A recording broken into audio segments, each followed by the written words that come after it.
मेनू दिखाओ। उपन्यास ऑनलाइन पूरा पढ़े। उपन्यास बिन। उपन्यास सच्चा ईश्वर बनने की यात्रा अध्याय 31 परिद्वार। सच्चा ईश्वर बनने की यात्रा। सी 31 परिद्वार। एज बाय पर फ्यूचर। अध्याय 31 परिद्वार। ये चेन ने फिर से एक खूबसूरत झील में होने का सपना देखा, लेकिन यहाँ अंतर ये था कि वहाँ कोई महिला नहीं थी। ये जगह खाली थी। पहले सपने की तरह सुंदर महिलाएं नहीं थी, लेकिन ये पिछले सपने के सपने से अलग था। ये चेन यहाँ एक बहुत ही शुद्ध ऊर्जा महसूस कर सकता था, जिसे ये चेन ने पहले कभी सपने में महसूस नहीं किया था। ये चेन इस जगह पर झील के चारों ओर घूमता था। दृश्य बहुत अच्छा था। ये चेन को लगभग लगा कि यह स्वर्ग है। ये चेन ने उसके गाल पर चुटकी ली। क्या यह एक सपना है? लेकिन मुझे ऐसा क्यों लग रहा है कि यह सचमुच वास्तविक है? ये वास्तव में एक सपना नहीं है। ये चेन की पीठ से एक महिला की नर्म आवाज आई। ये चेन ने महिला को झील के ऊपर उड़ते हुए देखा। यह महिला बहुत ही सुंदर थी, जिसने परिपक्व शरीर के साथ सफेद बर्फ सफेद कपड़े पहने थे, लेकिन इस महिला की पीठ पर चमकते हुए सफेद पंखों की एक जोड़ी थी। ये परी सौंदर्य एक देश को नष्ट कर सकती थी। आप कौन है? ये चेन ने सावधानी से पूछा। मालिक को सतर्क रहने की आवश्यकता नहीं है, मैं आपको कोई नुकसान नहीं पहुंचाऊंगी, परी ने उत्तर दिया। ये चेन पर विश्वास करना आसान नहीं था, क्योंकि ये चेन इस परी महिला के साधना आधार को महसूस नहीं कर सकता था। दो संभावनाएं थी। पहली, इन परियों में से ये चेन से अधिक मजबूत थी, और दूसरी, इन परी महिलाओं में वास्तव में कोई ताकत नहीं थी। भले ही ये चेन को इस परी महिला से कोई शत्रुता महसूस नहीं हुई, लेकिन ये चेन को सतर्क रहना पड़ा। मैंने फिर से पूछा, आप वास्तव में कौन है? ये चेन ने फिर से पूछा। परी स्त्री ने आह भरते हुए कहा, मेरा नाम चू यूचिन है और मैं इस स्थान की संरक्षक हूँ। तो अब हम कहाँ हैं? ये चेन ने पूछा। हम अब परी दुनिया के द्वार पर हैं, चू यूचिन ने उत्तर दिया।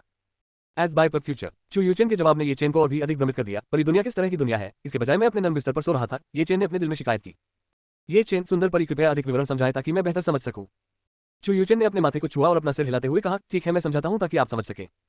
चू यूचिन, यह एक परी दुनिया है जो आपके पास मौजूद परी गेट से एक कलाकृति है। ये चेन, तुम्हारा मतलब है कि लोहे का आकार गेट जैसा है? बिल्कुल सच। यह एक बहुत ही साधारण कलाकृति है, लेकिन इस समय ये कलाकृति तुम्हें महत्व नहीं देती। इसके स्वामी के रूप में तुम्हें बस एक बूंद खून देना है और तुम इस जगह के मालिक हो जाओगे। चू यूचिन ने ये चेन को समझाया। ये चेन को इस बात का बिल्कुल भी अंदाजा नहीं था कि रहस्यमय लोहा इस तरह का एक अद्भुत रहस्य छुपाए हुए है। ये चेन, तो फिर अगर मैं इस जगह का शासक बन जाऊं तो क्या फायदा होगा? गुरु द्वारा प्राप्त किए जा सकने वाले लाभ असाधारण होंगे। गुरु के परिवार का शासक बनने के बाद गुरु अपनी इच्छा से अंदर और बाहर जा सकेंगे, और गुरु यहाँ अपने दिल की इच्छा के अनुसार अभ्यास भी कर सकते हैं। महिलाएं तब इस स्थान पर उपलब्ध ऊर्जा अधिक शुद्ध होगी और साधना के स्तर को गति दे सकती है। चू यूचिन ने ये चेन को अपने लाभ के बारे में समझाने की कोशिश की। ये चेन ने जब ये सुना तो वह अपने लाभ के लालच में आ गया। फिर ये चेन ने कहा, तुम मुझसे झूठ नहीं बोलोगे? चू यूचिन, मैं तुमसे झूठ क्यों बोलूंगा? ये चेन पागल हो गया और सोच रहा था कि स्वीकार करे या नहीं। ये चेन ने देखा कि चू यूचिन हमेशा उसे देखकर मुस्कुराती थी। इस महिला की सुंदरता बहुत ही घातक थी। ये चेन ने लगभग अपना धैर्य खो दिया था। ठीक है, मैं इस जगह का मालिक बनने के लिए सहमत हूँ, ये चेन ने कहा। तो फिर गुरुजी, कृपया अपनी उंगलियां आगे बढ़ाएं। चू यूचिन ने ये चेन से अपनी उंगली आगे बढ़ाने के लिए कहा। एज बाय पर फ्यूचर। ये चेन अपनी तर्जनी उंगली बढ़ाते हुए चू यूचिन फिर ये चेन के पास पहुंचा, और अचानक चू यूचिन ने ये चेन की तर्जनी उंगली अपने मुंह में डाल ली और उसे देखकर चौंक गया। ये चेन को अपनी तर्जनी उंगली में दर्द महसूस हुआ और उसकी तर्जनी उंगली से खून निकलने लगा, और चू यूचिन नो LBJNN द्वारा उसे चूसा गया। गुरु की पहचान की पुष्टि हो गई है। अब से इस जगह से एक गुरु है। चू यूचिन अब से गुरु की सेवा करेगा। चू यूचिन ने फिर ये चेन को सलाम किया। क्या मैं अब से तुम्हें यूचिन कहूंगा? ये चेन ने चू यूचिन से पूछा। जब तक मालिक को पसंद है, मालिक मुझे अपनी इच्छा अनुसार बुला सकते हैं, चू यूचिन ने उत्तर दिया। ये चेन, मास्टर को ऐसे मत बुलाओ जैसे मैं आदि नहीं हूं, अब से मुझे बस ये चेन ही बुलाओ। चू यूचिन, ये चेन अच्छा है। चू यूचान ने फिर इस परिवार के बारे में अधिक जानकारी दी। उदाहरण के लिए, इस परिवार तक केवल ये चेन और ये चेन महिलाएं ही पहुंच सकती हैं, और दूसरी आवश्यकता यह है कि महिला का पहले ये चेन के साथ भी साधना संबंध होना चाहिए। यहाँ प्रवेश करने के लिए कुंजी रखने वाली महिला को ये चेन द्वारा नियुक्त किया जाता है, और यहाँ 3 कुंजियां हैं। इसलिए ये चेन के अलावा 3 और लोग होंगे जो इस स्थान तक पहुंच सकते हैं, लेकिन उन्हें भी पहले ये चेन की अनुमति लेनी होगी। ये चेन, उस समय में जब मैं एंटिक कैमरे पर था, यूचेन क्या था जिसने मुझे बुलाया? हाँ, ये चेन, मैंने तुम्हें उस समय बुलाया था ताकि तुम परिवार की कलाकृति उठा सको, चू यूचेन ने उत्तर दिया। ये चेन, तो शुरू से ही आपने मुझे चुना। चू यूचेन, मैंने तुम्हें इसलिए चुना क्योंकि तुम्हारा शरीर प्राचीन ज्ञान है, और मुझे पता है कि भविष्य में तुम निश्चित रूप से कई महिलाओं के साथ रहोगे। चू यूचेन, आप जानते हैं कि परिद्वार कैसे काम करते हैं। आपके पास जितनी अधिक महिलाएं होंगी, यहाँ की ऊर्जा उतनी ही शुद्ध होगी। हाँ, अगर मैं कई महिलाओं के साथ नहीं रहा तो क्या होगा? भविष्य में इससे आपको निराशा नहीं होगी। ये तब तक संभव नहीं है जब तक आप मरना नहीं चाहते, इसलिए कृपया प्रयास करें। चू यूचेन टैसियम। वास्तव में चू यूचेन सही था। यदि ये चेन को तुरंत किसी महिला से ये नहीं मिलता तो ये चेन मर जाता। और यहाँ की ऊर्जा पृथ्वी की तुलना में कई गुना अधिक शुद्ध है, जो यहाँ प्रशिक्षण को पृथ्वी की तुलना में अधिक प्रभावी बनाती है। और चू यूचेन ने जो कहा, उससे यहाँ की ऊर्जा अभी भी फिर से मजबूत होने में सक्षम है। इससे न केवल ये चेन को लाभ होगा, बल्कि भविष्य में ये चेन की महिलाओं को भी लाभ होगा। मेनू दिखाओ। उपन्यास ऑनलाइन पूरा पढ़े। उपन्यास बिन। उपन्यास सच्चा ईश्वर बनने की यात्रा अध्याय 32 अंधकार वर्जना की शक्ति है। सच्चा ईश्वर बनने की यात्रा। सी 32 अंधकार वर्जना की शक्ति है। एज बाय पर फ्यूचर। अध्याय 32 अंधकार वर्जना की शक्ति है। चू यूचेन, ओह हाँ छोटे मालिक, ओह नहीं, मेरा मतलब ये चेन है। मैंने नहीं सोचा था कि आप पौराणिक देवता ऋषि के उत्तराधिकारी हैं। तुम्हें इसके बारे में कैसे पता? ये चेन उसकी बात सुनकर थोड़ा घबरा गया, सिवाय उसके और बुजुबान के। इस रहस्य के बारे में किसी और को नहीं पता होना चाहिए। चू यूचेन, हाँ, ये चेन, तुम्हें लगता है कि यह वास्तव में मजा क्या है? इस तरह से घबराओ मत, हम अब जुड़ गए हैं और मैं अपने स्वामी के पास मौजूद हर चीज का पता लगा सकता हूँ, यहाँ तक कि सभी मास्टर्स के पास मौजूद तकनीकों की सभी शक्तियों के बारे में विवरण भी सहेजा गया है। क्या ये चेन ने उम्मीद नहीं की थी कि चू यूचेन इतना महान होगा? यूचेन, क्या तुम ऋषि देवता को भी जानते हो? ये चेन ने पूछा। चू यूचेन, मैं ऋषि भगवान के बारे में बहुत कम जानता हूँ। ऋषि भगवान अतीत में 5 महान देवताओं में से एक है और 7 तत्वों अग्नि, जल, वायु, पृथ्वी, बिजली, प्रकाश, आयाम को नियंत्रित करते हैं। आप क्या कह रहे हैं? क्या अग्नि, जल, वायु, पृथ्वी, बिजली, प्रकाश, अंधकार, आयाम के 8 तत्वों को नहीं बोलना चाहिए? ये चेन ने बीच में कहा। चू यूचेन, आप क्या कह रहे हैं? ये चेन, ऋषि देवताओं को अतीत में इतने सारे देवी देवताओं द्वारा अत्यधिक सम्मानित किया जा सकता है जिनके पास अंधेरे की शक्ति है। ये चेन लेकिन ऋषि भगवान ने स्वयं मुझे और ऋषि भगवान को बताया था, जिनके पास कुल 8 अतिरिक्त नसें थी, प्रत्येक नस प्रत्येक तत्व का प्रतिनिधित्व करती थी। चू युएचन ने तुरंत अपना हाथ बढ़ाया और ये चेन की कलाई पकड़ ली। चू युएचन ने तुरंत अपने मानसिक दिमाग को ये चेन की खुद की नस को देखने के लिए आकर्षित किया, लेकिन चू युएचन केवल 52 नस के दरवाजे महसूस कर सका। एज बाय पर फ्यूचर, ऋषि देवता से संबंधित विशेष शिरा को केवल ये चेन द्वारा इच्छानुसार छिपाया जा सकता है ताकि अन्य लोग इसके बारे में न जान सके। ये चेन की अनुमति के बिना कोई भी इसे नहीं जान सकता। चू युएचन जानता था कि ये चेन ने इसे छुपाया है। ये चेन कंजूस मत बनो, मुझे इसे देखने दो, चू युएचन ने बिगड़कर पूछा। ये चेन असहाय था और उसने ये दिखाया। चू युएचन ने वास्तव में देखा कि 8 अतिरिक्त नसें थी, लेकिन 8 नसों में से एक आग की तरह लाल थी। चू युएचन जानता था कि यह नस अग्नि तत्व का प्रतिनिधित्व करती है और ये चेन अब इस दुनिया में सभी प्रकार की आग को नियंत्रित कर सकता था। एक ऋषि देवता के पास अंधकार की शक्ति कैसे हो सकती है और इसका उल्लेख नोटों में क्यों नहीं किया गया है? चू युएचन ने सोचना शुरू किया। तो क्या हुआ अगर ऋषि देवता के पास अंधकार की शक्ति है? क्या ये गलत है? ये चेन ने पूछा। तुम्हें क्या पता कि देवताओं के राज्य में अंधकार की शक्ति वर्जित है? अगर तुम्हारे पास अंधकार की शक्ति है तो तुम्हें शैतान करार दे दिया जाएगा और देव राज्य में सभी लोग तुम्हारा शिकार करेंगे। चू युएचन ने ये चेन को समझाया। लेकिन क्यों? ये चेन वास्तव में नहीं जानता था कि गुजुआन ने उसे पहले कभी नहीं बताया था। चू युएचन, आप जानते हैं कि जब सच्चे देवताओं का युग अभी भी अस्तित्व में था, शैतान और देवता एक दूसरे के विरोधी थे। उन्होंने एक दूसरे को मार डाला, जिससे कई लोग हताहत हुए। दोनों पक्षों में सैकड़ों अरबों साल पहले शुरू हुआ युद्ध अब तक शैतान और देवताओं के बीच 2 पक्षों के बीच हो रहा है। चू युएचन, इसलिए प्रत्येक शैतान साधक जो देव क्षेत्र में प्रवेश करता है उसे तुरंत मार दिया जाएगा और उसका शिकार किया जाएगा, और इसके विपरीत यदि देवता साधक शैतान के क्षेत्र में प्रवेश करते हैं तो उन्हें भी तुरंत मार दिया जाएगा। ये चेन, अगर भविष्य में तुम्हें अंधकार की शक्ति मिले तो इसका कभी भी उपयोग मत करना, अन्यथा परिणाम बहुत गंभीर होंगे। चू युएचन ने ये चेन को चेतावनी दी। NO12BIN.CO एज बाय पर फ्यूचर, ये चेन, अगर यह ऐसा है तो मुझे बस काले क्रिस्टल का उपयोग नहीं करना होगा। जब मुझे यह मिल जाएगा और समस्या आसानी से खत्म हो जाएगी। चू युएचन, ये सबसे अच्छा है कि यदि आप ऋषि देवता द्वारा छोड़े गए डार्क क्रिस्टल को पाते हैं तो उसका उपयोग करते रहें, क्योंकि यदि नहीं तो आपके पास मौजूद ऋषि देवता की विरासत अधूरी रहने की संभावना है, जो भविष्य में आपकी ताकत को भी प्रभावित करती है। ये चेन वर्तमान स्थिति से काफी उलझन में था। अगर ये चेन को अंधेरे का क्रिस्टल मिल गया तो उसके पास अंधेरे की शक्ति होगी और देव क्षेत्र में सभी लोग उसका पीछा कर सकते हैं, लेकिन अगर नहीं तो ये भविष्य में ये चेन की ताकत को प्रभावित करेगा। ओह, वैसे भी इसे भूल जाओ, मुझे भी ऋषि देवता द्वारा छोड़ा गया काला क्रिस्टल नहीं मिला है, ये चेन ने कहा। चू युएचन, मैं सही हूं, अब आपके पास अंधेरे की शक्ति नहीं है, इसलिए आपको अभी चिंता करने की आवश्यकता नहीं है। फिर चू युएचन ने बातचीत का विषय बदल दिया। तो ये चेन, तुम्हारे पास अभी कितनी महिलाएं हैं? चू युएचन ने उत्सुकता से पूछा। ये चेन, मेरे पास केवल एक महिला है और हम आज भी नए डेटिंग कर रहे हैं। हाँ, आपके पास केवल एक महिला है। अपनी क्षमताओं के साथ आपको कई महिलाओं को आसानी से प्राप्त करने में सक्षम होना चाहिए, है ना? चू युएचन ने चिल्लाते हुए कहा। ये चेन, मैं वह व्यक्ति नहीं हूं जो उस महिला के साथ डेट पर जाऊंगा जिससे मैं अभी मिला हूं। वास्तव में चू युएचन ने शरारत से अपनी आंखें झपकाई। फिर चू युएचन ने ये चेन के कान में फुसफुसाया। तो मास्टर, अगर मैं आपको बिस्तर में कुछ हरकतें सिखाऊं तो क्या आप चाहेंगे? चू युएचन की प्रलोभन भरी आवाज बहुत मीठी थी, जिसने ये चेन के पूरे शरीर को नम बना दिया। ये स्वीकार किया जाना चाहिए कि चू युएचन वास्तव में एक बहुत ही खूबसूरत महिला है, जो एक राष्ट्र को नष्ट करने की शक्ति रखती है। और इस तरह की महिलाएं ये चेन को चिढ़ाती थी। ये चेन प्रलोभन का सामना कैसे कर सकती थी? लेकिन ये चेन जीवित रहने की कोशिश कर रही थी। क्या मास्टर, आप एक अल्पसंख्यक स्थिति या पीछे से चाहते हैं, या मैं आप पर सवारी कर रहा हूं? चू युएचन बोल रहे में चिढ़ाने ये चेन। ये चेन ने पानी का घूंट लिया। ये चेन ने बगल की ओर देखा। मेनू दिखाओ। उपन्यास ऑनलाइन पूरा पढ़े। उपन्यास बिन। उपन्यास सच्चा ईश्वर बनने की यात्रा, अध्याय 33, उजाड़ हथेलिया तकनीक। सच्चा ईश्वर बनने की यात्रा, C33, उजाड़ हथेलिया तकनीक। अपने ब्राउजिंग इतिहास के आधार पर देखें कि हमारे पास कौन सी व्यक्तिकृत सामग्री है। अपने ब्राउजिंग इतिहास के आधार पर देखें कि हमारे पास कौन सी व्यक्तिकृत सामग्री है। प्रायोजित डिस्कवरी फीड। एज बाय पर फ्यूचर, अध्याय 33, उजाड़ हथेलिया तकनीक। ये चेन और चू युएचन ने 15 मिनट तक पीछा किया। इन 15 मिनटों के लिए ये चेन वास्तव में चू युएचन का पीछा करने में असमर्थ था। ये चेन जानता था कि चू युएचन की ताकत ये चेन से ऊपर थी। ये चेन ने हार मान ली और घास पर लेट गया। ये चेन, क्या तुमने हार मान ली है? तो जितनी जल्दी हो सके मजबूत बनो। चू युएचन ने ये चेन को प्रोत्साहन देने की कोशिश की। युएचन, क्या तुम भी इस जगह से बाहर जा सकते हो? ये चेन ने पूछा। चू युएचन ने कहा, फिलहाल मैं ऐसा नहीं कर सकता जब तक कि आप मुझे बुलाने में सक्षम न हो। ये चेन, क्या तुम्हारा मतलब है? अपने शरीर को बाहर बनाए रखने के लिए मुझे आपकी शक्ति की आवश्यकता है, इसलिए जब मैं बाहर आऊंगा तो जब तक मैं बाहर हूं आपकी गहरी ऊर्जा का उपयोग किया जाएगा, और जब आपकी गहरी ऊर्जा समाप्त हो जाएगी तो मैं स्वचालित रूप से परिद्वार के अंदर वापस आ जाऊंगा। चू युएचन ने ये चेन को विवरण के बारे में समझाया। ये चेन, तो फिर आपकी वर्तमान साधना का आधार क्या है? यह एक रहस्य है, लेकिन माना जाता है कि देव क्षेत्र में केवल कुछ ही लोग मुझसे लड़ने में सक्षम हैं, क्योंकि देवताओं का युग समाप्त हो गया है। यदि ये चेन चू युएचन को बुला सके तो ये चेन को देवता के राज्य में किसी से डरने की जरूरत नहीं होगी। ये बहुत अच्छी बात है, ये चेन ने कहा, लेकिन आपको कैसे पता कि देवताओं का युग समाप्त हो गया है? क्या इस स्थान पर पहले भी अन्य स्वामी थे?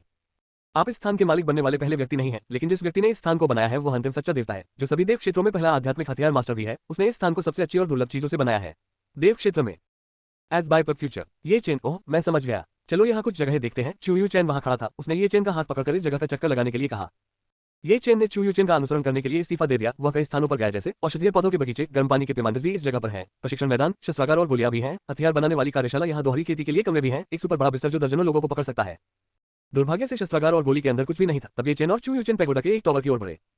जब वह अंदर गया तो ये चेन ने देखा कि अंदर का कमरा बाहर से जितना दिख रहा था उससे कहीं ज्यादा बड़ा था। वहां विभिन्न करीने से व्यवस्थित पुस्तकें रखी हुई थी। चू युएचन ने कहा कि यह पुस्तक एक साधना तकनीक या युद्ध कला है। ये चेन ने सोचा कि यहाँ पर सैकड़ों हजारों से भी अधिक साधना तकनीकी पुस्तकें, युद्ध तकनीकें मौजूद है। ये चेन तुरंत गया और देखने लगा कि क्या उसके लिए कोई अच्छी लड़ाई तकनीक है। चू युएचन वहां एक कुर्सी पर बैठा और ये चेन को कुछ साधना तकनीकें चुनते हुए देख रहा था।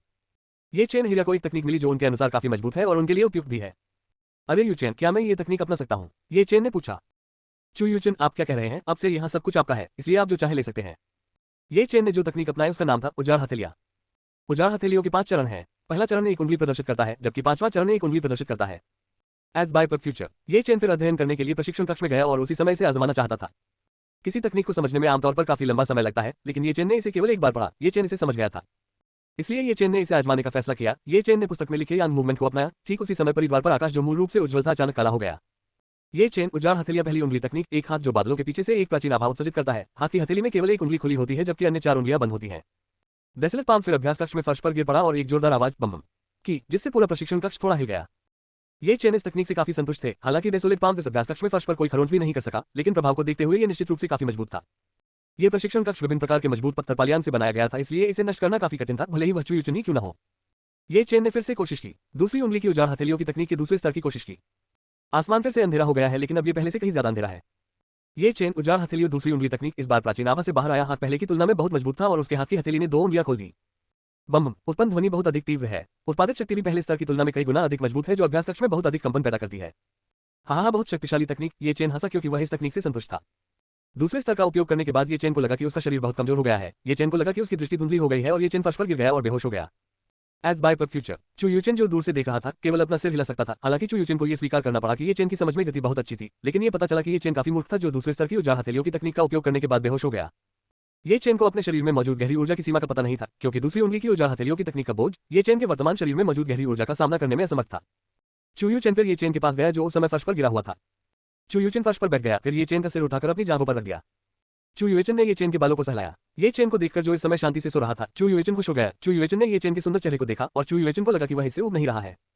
समय बहुत तेजी से बीत गया। कुछ घंटों के बाद और बेहोशी की हालत में पड़े ये चेन को आखिरकार थोड़ा होश आया। ये चेन ने महसूस किया कि कुछ नर्म और मुलायम उसके सिर को सहारा दे रहा है। गंध भी बहुत सुगंधित थी। ये चेन ने अपनी आंखों के सामने 2 बर्फ सफेद जांघों को देखा। जब ये चेन ने ऊपर देखा तो ये चेन ने सफेद कपड़े में लिपटे 2 दोहरे पर्वत शिखरों को देखा।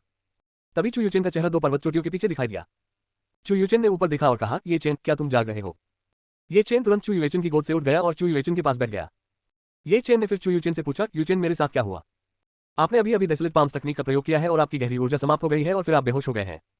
ये चेन को तब याद आया कि अभी उसके साथ क्या हुआ था। ये चेन को इस बात का बिल्कुल भी अंदाजा नहीं था कि उजाड़ हथेलियों के दूसरे स्तर के लिए काफी मात्रा में गहरी ऊर्जा खपत की आवश्यकता होती है। तो फिर मैं कब तक बेहोश रहा? ये चेन ने पूछा। शायद आप लगभग 8-9 घंटे तक बेहोश रहे होंगे, चू यूचन ने उत्तर दिया। ये चेन, उस समय के दौरान मुझे तुरंत यहाँ से निकल जाना चाहिए। यदि नहीं तो मुझे यान्यान से मिलने के लिए स्कूल जाने में देर हो जाएगी। चू यूचन ने ये चेन की घबराहट पर हंसते हुए कहा, ये चेन, आपको यहाँ समय के बारे में चिंता करने की आवश्यकता नहीं है। ये वास्तविक दुनिया की तुलना में बहुत लंबा है। यहाँ 5 दिन वास्तविक दुनिया में 1 दिन के समान है। जब तक आप बाहरी दुनिया में 10 घंटे यहाँ हैं, केवल 2 घंटे। क्या ये जगह सचमुच असाधारण है? ये चेन ने कहा। अब पहले अपने आप को ठीक करो, मैं अभी पहले जाऊंगा। अगर आपको किसी चीज की जरूरत हो तो बस मेरा नाम पुकारो। चू यूचन ने अभ्यास कक्ष छोड़ दिया। अभ्यास कक्ष में केवल ये चेन को अकेला छोड़कर ये चेन ने अपने पैरों को पार किया और अपनी शक्ति को बहाल करने के लिए और साधना करते समय जो ऊर्जा थी उसे अवशोषित किया। मेनू दिखाओ। उपन्यास ऑनलाइन पूरा पढ़े। उपन्यास बिन। उपन्यास सच्चा ईश्वर बनने की यात्रा, अध्याय 34 संतति का शरीर। सच्चा ईश्वर बनने की यात्रा। C34 संतस बॉडी। एज बाय पर फ्यूचर। अध्याय 34 संतति का शरीर। गहरी ऊर्जा को पुनः प्राप्त करने के बाद ये चेन ने परी के द्वार पर साधना की। एक पूरे दिन के बाद ये चेन ने अंततः अपनी आंखें खोली। ये चेन ने इधर उधर देखा और चू यूचन का कोई निशान नहीं पाया। सबसे ज्यादा संभावना यही थी कि चू यूचन वापस नहीं लौटा था। NOWELLBEJAN.CO। ये चेन ने आखिरकार पुकारा, यूचन तुम कहाँ हो? कुछ क्षण बाद चू यूचन आखिरकार ये चेन के सामने आया।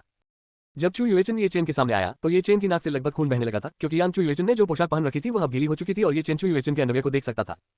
तुम क्या कर रहे हो? जल्दी से अपने कपड़े सुखाओ, ये चेन ने अपना चेहरा दूसरी ओर घुमाते हुए कहा। चू यूचन नहा रहा था और अचानक ये चेन ने उसे बुलाया तो चू यूचन तुरंत दौड़कर गया और खुद को सुखाना भूल गया।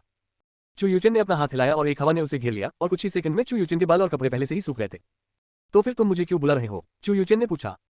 ये चेन, इस जगह से कैसे बाहर निकले? हे भगवान, तुम मुझे सिर्फ ऐसे ही सवाल पूछने के लिए बुलाते हो? तुम्हें बस इस परिवार से बाहर निकलने के लिए अपने दिमाग का इस्तेमाल करना है। चू यूचन ने उत्तर दिया। यह इतना आसान है। फिर ये चेन ने अपनी आंखें बंद कर ली और अपने दिमाग का इस्तेमाल किया। जब ये चेन ने फिर से अपनी आंखें खोली तो ये चेन पहले की तरह होटल के बेडरूम में पहले से ही था। तुमने यहाँ से बाहर निकलने का रास्ता कैसे समझा? परिद्वार में प्रवेश करने का रास्ता वही है, तुम्हें केवल अपने दिमाग का उपयोग करने की आवश्यकता है। चू यूचन ने ये चेन के मन के अंदर कहा। एज बाय पर फ्यूचर। ये चेन, तुम मेरे मन में भी बोल सकते हो। चू यूचन, मैं न केवल अपने मन में बोल सकता हूँ बल्कि मैं ये भी देख सकता हूँ कि मास्टर क्या देखता है। ओह, मैं समझ गया। ये चेन ने अपनी छाती को छुआ और परी गेट कलाकृति नहीं पाई जिसे यांग ये चेन ने पहले अपनी छाती पर रखा था। यूचन, परी गेट कलाकृति कहाँ है? ये चेन ने पूछा। वह कलाकृति अब आपके शरीर के साथ जुड़ गई है। अपनी गहरी ऊर्जा को प्रवाहित करें और अपने हाथ के पीछे देखें। एक परिद्वार की तस्वीर निश्चित रूप से दिखाई देगी। चू यूचन ने ये चेन को इसे आजमाने के लिए कहा। फिर ये चेन ने वही करने की कोशिश की जो यांग को चू यूचन द्वारा निर्देश दिया गया था और जब ये चेन ने अपनी ऊर्जा उसके हाथ के पीछे लगाई तो एक परी का टैटू प्रकट हुआ। ये चेन ने देखा कि घड़ी में सुबह के 7 बज रहे थे और कक्षा आधे घंटे में शुरू होगी। ये चेन बिस्तर से उठ गया, फिर अपना चेहरा धोया और तुरंत कपड़े बदल लिए। जब ये चेन अपना चमड़े का मुखौटा पहनने वाला था तो चू यूचेन ने पूछा, ये चेन तुम अपना चेहरा ढकने के लिए मास्क क्यों पहन रहे हो? चू यूचेन ने पूछा। ये चेन ने बताया कि जब ये चेन पहली बार यहाँ आया था तो क्या हुआ था और उसने तब तक ये चमड़े का मुखौटा नहीं पहना था जब तक कि एक महिला ने उसका पीछा नहीं किया था। चू यूचेन ने ये सुनकर हंसते हुए कहा, ये चेन ऐसा इसलिए नहीं है क्योंकि तुम्हारा चेहरा राजा के हृदय की तकनीक के कारण है जो तुम्हारे पास है, जो तुम्हारे चेहरे को देखकर ही किसी महिला को उत्तेजित कर सकती है। ये राजा के हृदय की तकनीक के पास मौजूद एक विशेष आकर्षण तकनीक है और केवल वे लोग जो मजबूत दिमाग वाले हैं वे राजा के हृदय की मंत्रमुग्ध तकनीक से प्रभावित नहीं होते हैं। चू यूचान ने फिर उसे बताया कि उस आकर्षण तकनीक को कैसे निष्क्रिय किया जाए। ये चेन इसे आजमाना चाहती थी, इसलिए ये चेन ने स्कूल जाते समय मास्क नहीं पहना। रास्ते में कई महिलाएं थी जिन्होंने ये चेन को देखा, लेकिन उन्होंने कोई पागलपन नहीं किया, वे बस ये चेन को देखती रहीं। चू यूचन स्कूल के रास्ते में वह लगभग हमेशा उससे पूछता था कि किस चीज ने उसका ध्यान आकर्षित किया है, क्योंकि चू यूचन ने पहले कभी ऐसा कुछ नहीं देखा था, इसलिए ये चेन को स्कूल जाते समय उसे लगातार यह समझाना पड़ता था। रास्ते में एक महिला को नियुक्त किया गया जिसके पास काफी yin है और ये चेन से कहा गया कि वह उसे तुरंत बिस्तर पर ले जाकर दोहरी साधना करे। एज बाय पर फ्यूचर, ये चेन ने केवल अपना सिर हिलाया और चू यूचन की बकवास सुनने से बचने की कोशिश की। अंततः कुछ मिनट की सवारी के बाद ये चेन बस अंततः स्कूल के गेट पर पहुंची। स्कूल के गेट पर पहुंचते समय कई छात्र, जिस महिला ने ये चेन को देखा, ये चेन को ध्यान का केंद्र बनने की आदत नहीं थी। अरे अरे, क्या वह कोई स्थानांतरित छात्र है? मैंने उसे पहले कभी नहीं देखा, एक छात्रा ने कहा। मुझे भी नहीं पता, लेकिन वह बहुत सुंदर है, यहाँ तक कि मेरे आदर्श कलाकार भी उससे कम सुंदर हैं, चमकती आंखों वाली महिलाओं में से एक ने कहा। तुम्हें क्या लगता है उसकी कोई गर्लफ्रेंड है या नहीं? अगर नहीं है तो मैं उसकी गर्लफ्रेंड बनना चाहती हूँ। कई महिलाओं ने ये चेन के पीछे ये चेन के बारे में बात की। जब ये चेन कक्षा में पहुंचे तो वहां केवल कुछ ही छात्र आए थे। ये चेन ने पूरी कक्षा की ओर देखा और झाओ यानयान को पाया जो किताब पढ़ने पर ध्यान केंद्रित कर रहे थे। ये चेन उसे आश्चर्यचकित करना चाहता था। ये चेन शांत हो गया और झाओ यानयान के पीछे आ गया और दोनों हाथों से झाओ यानयान की आंखों को ढक दिया। ये चेन ने आवाज बदली, अंदाजा लगाओ कौन? तुम कौन हो? जल्दी से मुझे रिहा करो। झाओ यानयान नहीं जानता कि यह किसकी आवाज है। झाओ यानयान घबरा गया। ये चेन ने अंततः अपनी मूल आवाज का उपयोग किया। चलो अनुमान लगाते हैं कि यदि नहीं तो मैं इसे जाने नहीं दूंगा। इस बार आवाज सुनकर झाओ यानयान को पता चल गया कि यही चेन थी। ये चेन जल्दी से शरारती जाल को छोड़ दो। ये चेन ने आखिरकार उसका हाथ छोड़ दिया और झाओ यानयान के बगल में बैठ दी। जब झाओ यानयान ने झाओ यानयान के पीछे देखा तो ये चेन अपना असली चेहरा दिखा रहा था। एज बाय पर फ्यूचर, ये चेन तुम कल की तरह मास्क क्यों नहीं पहनते? झाओ यानयान ने पूछा। मुझे इसे पहनने का बहुत शौक नहीं है, इसलिए मैंने इसे ऐसे ही रहने दिया, ये चेन ने कहा। क्या आपने नहीं कहा था कि अगर आप अपनी त्वचा का मुखौटा उतार देंगे तो समस्या होगी? झाओ यानयान से फिर से पूछे। ये चेन, मैं समस्या पर काबू पा सकता हूं, इसलिए मुझे अब चिंता करने की आवश्यकता नहीं है। मैं समझ गया, लेकिन मुझे ऐसा क्यों लग रहा है कि कुछ बात तुमसे अलग है? ये सिर्फ तुम्हारी भावना हो सकती है यानयान, ये चेन ने कहा। शायद इसलिए क्योंकि ये चेन ने राजा के हृदय की मंत्रमुग्धता तकनीक को सक्रिय नहीं किया था। तुम्हारी औरत किसकी मालकिन है? चू यूचेन ने ये चेन के मन में पूछा। हाँ, वह मेरी प्रेमिका है, ये चेन ने गर्व से उत्तर दिया। इस महिला के पास खुसूसन का शरीर है जो उसे भविष्य में एक महान साधक बना सकता है, चू यूचेन ने कहा। संत का शरीर और क्या? ये चेन ने पूछा। संत का शरीर एक विशेष शरीर है जो शुद्ध शरीर के स्वामी की तुलना में कम बार होता है। यदि शरीर बैंकिन है तो स्वामी के मन का मार्ग अन्य साधकों की तुलना में कहीं अधिक उन्नत होगा। यहाँ तक कि अभ्यास की गति शुद्ध शरीर के स्वामी की तुलना में 5 गुना तेज हो सकती है। चू यूचेन ने यथासंभव सरल तरीके से समझाया ताकि ये चेन समझ सके। ये चेन को पता नहीं था कि झाओ यानयान का शरीर इतना खास है। चू यूचेन, ये चेन, तुम वास्तव में भाग्यशाली हो कि तुम्हें ऐसी महिला मिल गई जिसके पास इस तरह के दूरस्थ स्थान पर एक विशेष शरीर है। अगर यह महिला अपने शरीर को विशेष रूप से जागृत कर सकती है तो निश्चित रूप से एक महिला अपनी ताकत बहुत जल्दी बढ़ा सकती है। तो फिर यानयान के विशेष शरीर को जल्दी से कैसे जगाया जाए? ये चेन ने पूछा। यह आसान है, आपको बस उसके साथ दोहरी साधना करने की आवश्यकता है। अपनी प्राचीन यानकी के साथ उसके संत शरीर को जागृत करना काफी आसान होना चाहिए, चू यूचेन ने उत्तर दिया अपने मन में बोलते हुए। ये चेन ने यह नहीं कहा कि यह तरीका काफी आसान था, लेकिन समस्या ये थी कि झाओ यानयान को उसके साथ दोहरी साधना करने के लिए कैसे राजी किया जाए। क्या कोई और रास्ता नहीं है? ये चेन ने पूछा। अन्य तरीके केवल संत के शरीर के अपने आप उठने की प्रतीक्षा कर सकते हैं, लेकिन आवश्यक समय भी नहीं जाना जा सकता है। लेकिन आप दोहरी साधना के बारे में क्यों हिचकिचा रहे हैं? आप एक आदमी हैं, आपको ही पहल करनी चाहिए। चू यूचेन ने ये चेन को सलाह देने की कोशिश की। अरे तुम कौन होते हो मेरी कुर्सी पर कब्जा करने की हिम्मत करने वाले? एक कठोर आवाज ये चेन पर चिल्लाए। मेनू दिखाओ। उपन्यास ऑनलाइन पूरा पढ़े। उपन्यास बिन। उपन्यास सच्चा ईश्वर बनने की यात्रा, अध्याय 35 झाओ यानयान की आवश्यकताएं। सच्चा ईश्वर बनने की यात्रा, C35 झाओ यानयान की आवश्यकताएं। एज बाय पर फ्यूचर, अध्याय 35 झाओ यानयान की आवश्यकताएं। जो व्यक्ति ये चेन पर चिल्ला रहा था उसका चेहरा क्रूर था। यह आदमी सेंतु था जो इस कक्षा में एक अत्याचारी था। इस कक्षा में हर कोई उससे डरता था। सेंतु तुरंत ये चेन की ओर चला गया। फिर सेंतु ने ये चेन की शर्ट का कॉलर उठाया और उसे उसकी सीट से दूर खींच लिया। तुम्हारी हिम्मत कैसे हुई मेरी सीट पर कब्जा करने की? क्या तुम नहीं जानते कि मैं कौन हूं? मैं तुम्हें नहीं जानता और नहीं जानना चाहता हूं, ये चेन ने उदासीनता से कहा। सेंतु, जिसने ये सुना, पूरी कक्षा में गुस्सा भड़क गया। लगभग सभी छात्र उससे डरते हैं और अब नए छात्र हैं जो उससे डरते नहीं हैं। ऐसा लगता है कि मुझे सबक देना होगा ताकि आप अपनी जगह जान सकें। जो छात्र ये देखने आए हैं और वे देखना चाहते हैं कि इस गरीब सुंदर आदमी का क्या होगा जिसने सेंतु को भड़काने का साहस किया। सेंतु ने उसके चेहरे पर मारने की तैयारी की। ये चेन दुष्टता से मुस्कुराया। ये चेन ने सेंतु से हाथ पकड़ लिया। सेंतु की उंगली से तुलुआन प्राकृत की स्पष्ट आवाज आई। दर्द छोड़ो। सेंतु दर्द में चिल्लाया और अपनी मुट्ठी ये चेन से बाहर निकालने की कोशिश की। ये शर्म की बात है कि कैपिट जाने नहीं देना चाहता है। मुझे हिंसा पसंद नहीं है, लेकिन अगर तुम फिर से मेरे साथ परेशानी की तलाश में हो तो मैं भविष्य में संकोच नहीं करूंगा। ये चेन ने सेंतु को चेतावनी दी। उसके बाद ये चेन ने सेंतु को पीछे फेंक दिया और एक दीवार पर दे मारा। सेंतु ने फर्श से उठने की कोशिश की और देखा कि उसका हाथ दर्द से कांप रहा था। उसका हाथ वास्तव में लाल हो गया था और दीदिन को मारने के बाद उसका शरीर चोटिल हो गया था, लेकिन उसने ये चेन के सामने विरोध करने की हिम्मत नहीं की। लेकिन बाद में सेंतु कुछ भाइयों को जो गिरोह में है उसे विकलांग बनाने के लिए मजबूर करेगा। सेंतु तुरंत कक्षा छोड़ देगा ताकि वह और अधिक सम्मान न खो दे। एज बाय पर फ्यूचर, ये चेन, तुम ठीक हो? झाओ यानयान तुरंत ये चेन के पास पहुंची और उसकी स्थिति के बारे में पूछा। मैं ठीक हूँ, बस छोटी चीटियां मुझमें कोई समस्या ढूंढने की कोशिश कर रही हैं, ये चेन ने सेंटू का अपमान करते हुए कहा। ये चेन, हालांकि सेंटू बहुत मजबूत नहीं है, लेकिन उसके पीछे कुछ दुष्ट गिरोह हैं, इसलिए स्कूल में पढ़ने वाले लोग उससे बचना पसंद करते हैं। मुझे डर है कि वह फिर से तुम्हारे लिए मुसीबत ढूंढेगा, झाओ यानयान ने कहा। ये चेन के बारे में थोड़ा चिंतित था। आराम से रहो यानयान सान्यान, मैं निश्चित रूप से इसे संभाल सकता हूँ, क्योंकि मैं मजबूत हूँ, बस मुझ पर भरोसा करो, ये चेन ने आत्मविश्वास से कहा।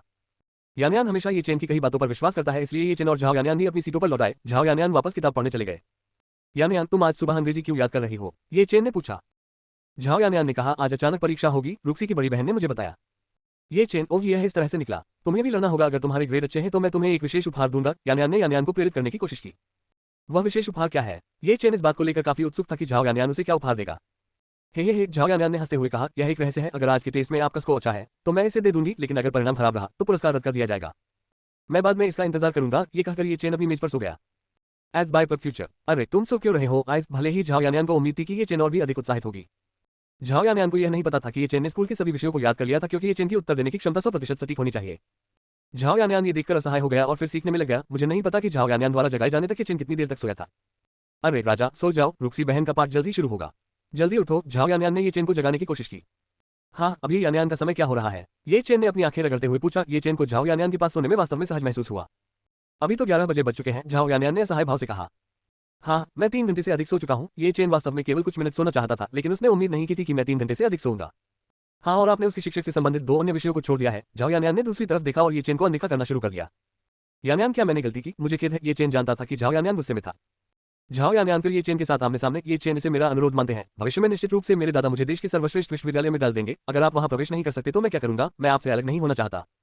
ये चेन ने जब ये सुना तो वह झाओ यानयान के शब्दों से बहुत प्रभावित हुआ। हालांकि वे दोनों सिर्फ डेटिंग कर रहे थे, लेकिन उन दोनों के बीच का रिश्ता अविभाज्य था। ये चेन ने फिर झाओ यानयान का हाथ पकड़ लिया। यानयान, मैंने वादा किया था कि अब से मुझे निश्चित रूप से अच्छे ग्रेड मिलेंगे। झाओ यानयान की पलकें धीरे से झपकी। ये सुनने के बाद झाओ यानयान खुश थी, क्योंकि ये चेन समझ सकती थी कि झाओ यानयान क्या चाहती थी। झांग लियाओ की कुर्सी आज खाली है, इसीलिए झांग लियाओ ने ये चेन को परेशान नहीं किया। No LBJNN। ये चेन को लगा कि क्लास में कई महिलाएं थीं जो अक्सर उसकी तरफ देखती रहती थीं। मेनू दिखाओ। उपन्यास ऑनलाइन पूरा पढ़े। उपन्यास बिन। उपन्यास सच्चा ईश्वर बनने की यात्रा, अध्याय 36, अप्रत्यक्ष रूप से चुंबन। सच्चा ईश्वर बनने की यात्रा, C36, अप्रत्यक्ष रूप से चुंबन। एज बाय पर फ्यूचर, अध्याय 36, अप्रत्यक्ष रूप से चुंबन। ठीक है, समय समाप्त हो गया है, अपनी सारी किताबें और अंग्रेजी के नोट सामने रख लो। लिन रूक्सी ने एक छात्र को सारी किताबें इकट्ठा करने का आदेश दिया। सभी पुस्तकें एकत्र हो जाने के बाद लिन रूक्सी ने सभी छात्रों को प्रश्न पत्र वितरित किए। इस प्रश्न का उत्तर देने के लिए आपके पास 1 घंटा है। समय समाप्त होने के बाद या समाप्त नहीं होने पर आप बस अपने उत्तर एकत्र कर लें। यदि आपको लगता है कि समय से पहले समाप्त हो गया है तो आप उन्हें एकत्र भी कर सकते हैं। धोखाधड़ी करने वालों को सजा मिलेगी। लिन रूक्सी ने नियमों की व्याख्या की। लिन रूक्सी ने उसके हाथ में घड़ी देखी और कहा, समय अब से शुरू होता है। लिन रूक्सी के संकेत देने के बाद सभी छात्रों ने तुरंत समस्या पर काम करना शुरू कर दिया। ये चेन ने भी समस्याओं पर काम करना शुरू कर दिया।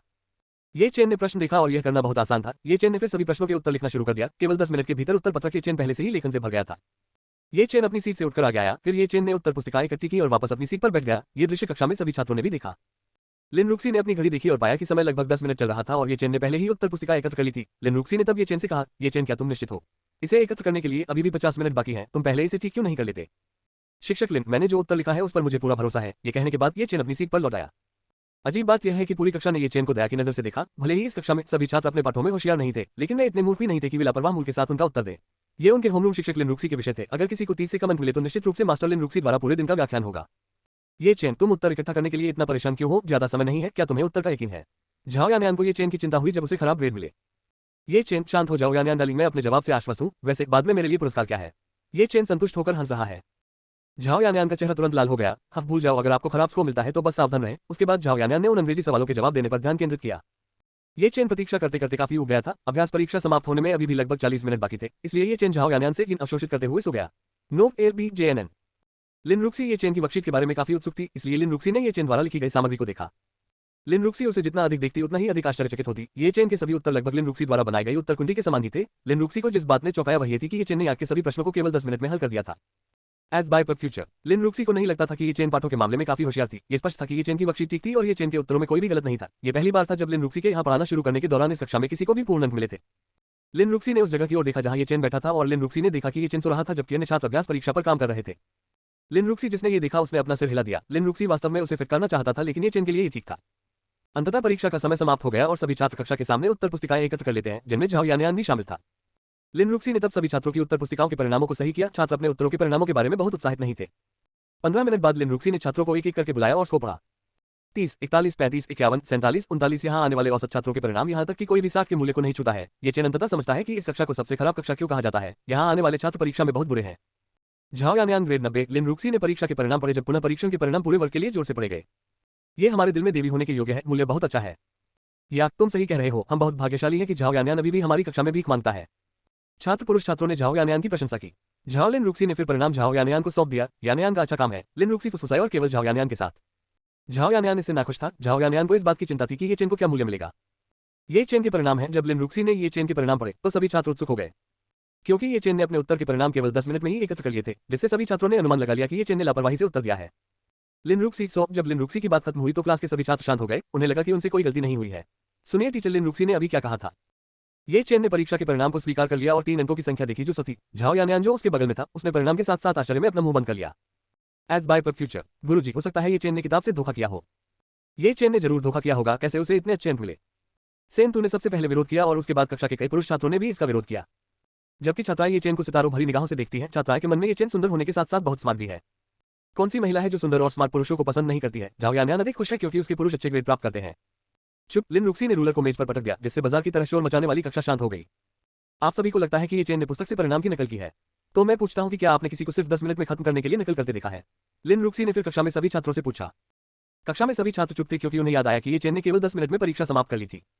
इसलिए जो छात्र विरोध कर रहे थे उन्होंने ये चेन के परिणामों को शालीनता से स्वीकार कर लिया, लेकिन ये बात सेंतु पर लागू नहीं हुई। ये चेन के प्रति उनकी नफरत की भावना बढ़ती ही जा रही थी।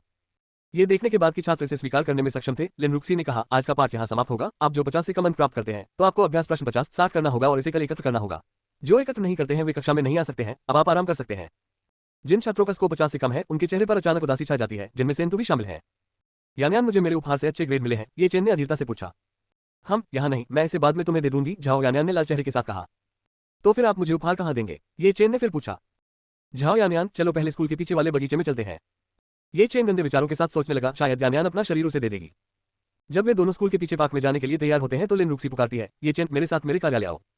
एज बाय पर फ्यूचर, ये चेन इससे काफी नाखुश था। अच्छी चीजें जल्दी शुरू होंगी और लिन रुक्सी ने इसे गड़बड़ कर दिया। ये चेन, मैं स्कूल के पीछे वाले बगीचे में तुम्हारा इंतजार करूंगा। तो झाओ यानयान, पहले स्कूल के पीछे वाले बगीचे में जाओ। ये चेन असहाय था और केवल लिन रुक्सी का पीछा करते हुए उसके कमरे तक जा सकता था। लिन रुक्सी के निजी कमरे में पहुंचने के बाद लिन रुक्सी अपनी कुर्सी पर चला गया और अपने दराज से 2 बक्से निकाले और उन्हें मेज पर रख दिया। ये चेन, क्योंकि मैंने वादा किया था कि अगर तुम मेरी बीमारी ठीक कर दोगे तो मैं तुम्हें खाना खिलाऊंगा। ये तुम्हारे लिए खाना है। ये खाना कैंटीन में बिकने वाले इंस्टेंट फूड से ज्यादा हेल्दी है, लिन रुक्सी ने कहा। थोड़े लाल चेहरे के साथ लिन रुक्सी ने ये चेन के सामने एक शिक्षक के रूप में अपनी छवि को बनाए रखने की कोशिश की, लेकिन फिर भी लिन रुक्सी अभी भी शर्मीली थी। ये चेन सेगन नहीं था और उसने शहर का खाना प्राप्त किया जो लिन रुक्सी ने दिया था। ये चेन ने फिर अंदर की सामग्री खोली। जब भोजन बॉक्स खोला जाता है तो अंदर भोजन बड़े करीने से व्यवस्थित होता है। सब्जियां, टमाटर, डैंगिंग और अंडे भी होते हैं जो विकास के लिए, पोषण के लिए पूर्ण खाद्य पदार्थ हैं। और यह भोजन वास्तव में अच्छा लग रहा है। ये चेन को अभी याद आया कि झाओ यानयान ने एक बार कहा था कि लिन रुक्सी द्वारा बनाया गया भोजन उसके द्वारा बनाए गए भोजन से बेहतर था। इसलिए ये चेन ने तुरंत एक निवाला खाया और यकीनन खाना बहुत स्वादिष्ट था। ये चेन ने तुरंत उसे दिल से खा लिया। लिन रुक्सी यांग ने ये चेन को अपने दिल में हंसते हुए देखा। लिन रुक्सी ने सोचा कि स्थिति अस्पष्ट हो जाएगी, लेकिन स्पष्ट रूप से नहीं। ये चेन को लगता था कि वह मास्टर के साथ नहीं बल्कि दोस्तों के साथ खा रहा था।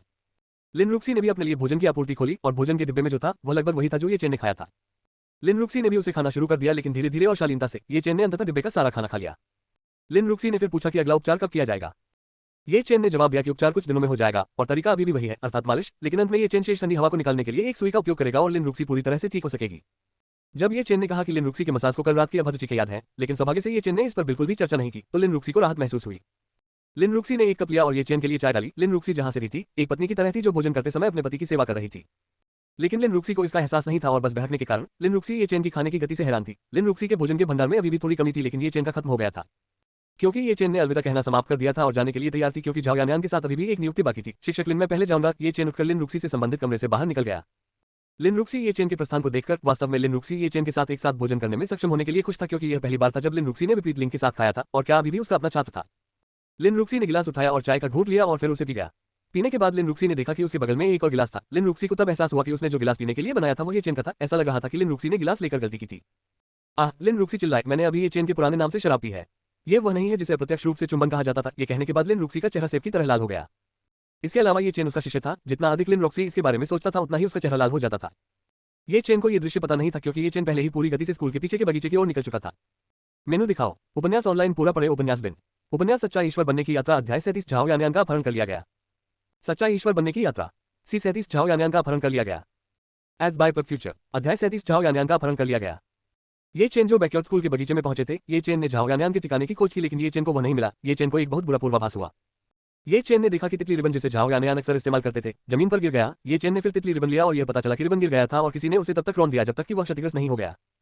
ये चेन ने फिर झाओ यानयान की खोज के लिए अपनी आत्मा सेंसी का उपयोग किया, लेकिन 5 मील के दायरे तक, लेकिन ये चेन को झाओ यानयान का कोई निशान नहीं मिला, जिससे ये चेन और भी चिंतित हो गया।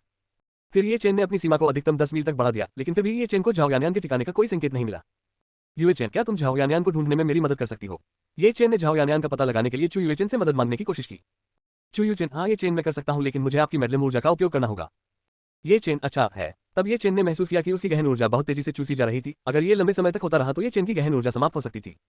चू यू चेन ने झाओ यानयान के ठिकाने का पता लगाने के लिए अपनी आत्मा सेंसई का उपयोग किया। चू यू चेन, ये चेन झाओ यानयान यहाँ से 25 मील उत्तर में है। ऐसा लग रहा है कि झाओ यानयान इस शहर को छोड़कर बहुत तेजी से आगे बढ़ रहा है। झाओ यानयान के आसपास 9 लोग हैं, इन 9 लोगों में से एक किसान है। झाओ यानयान ये चेन के ठिकाने के बारे में सुनने के बाद तुरंत उस दिशा में उड़े जहां चू यू चेन को बताया गया था। दूसरी ओर एक काली कार में कुल 4 लोग हैं जो पिस्तौल लिए हुए हैं और स्की मास्क पहने हुए हैं।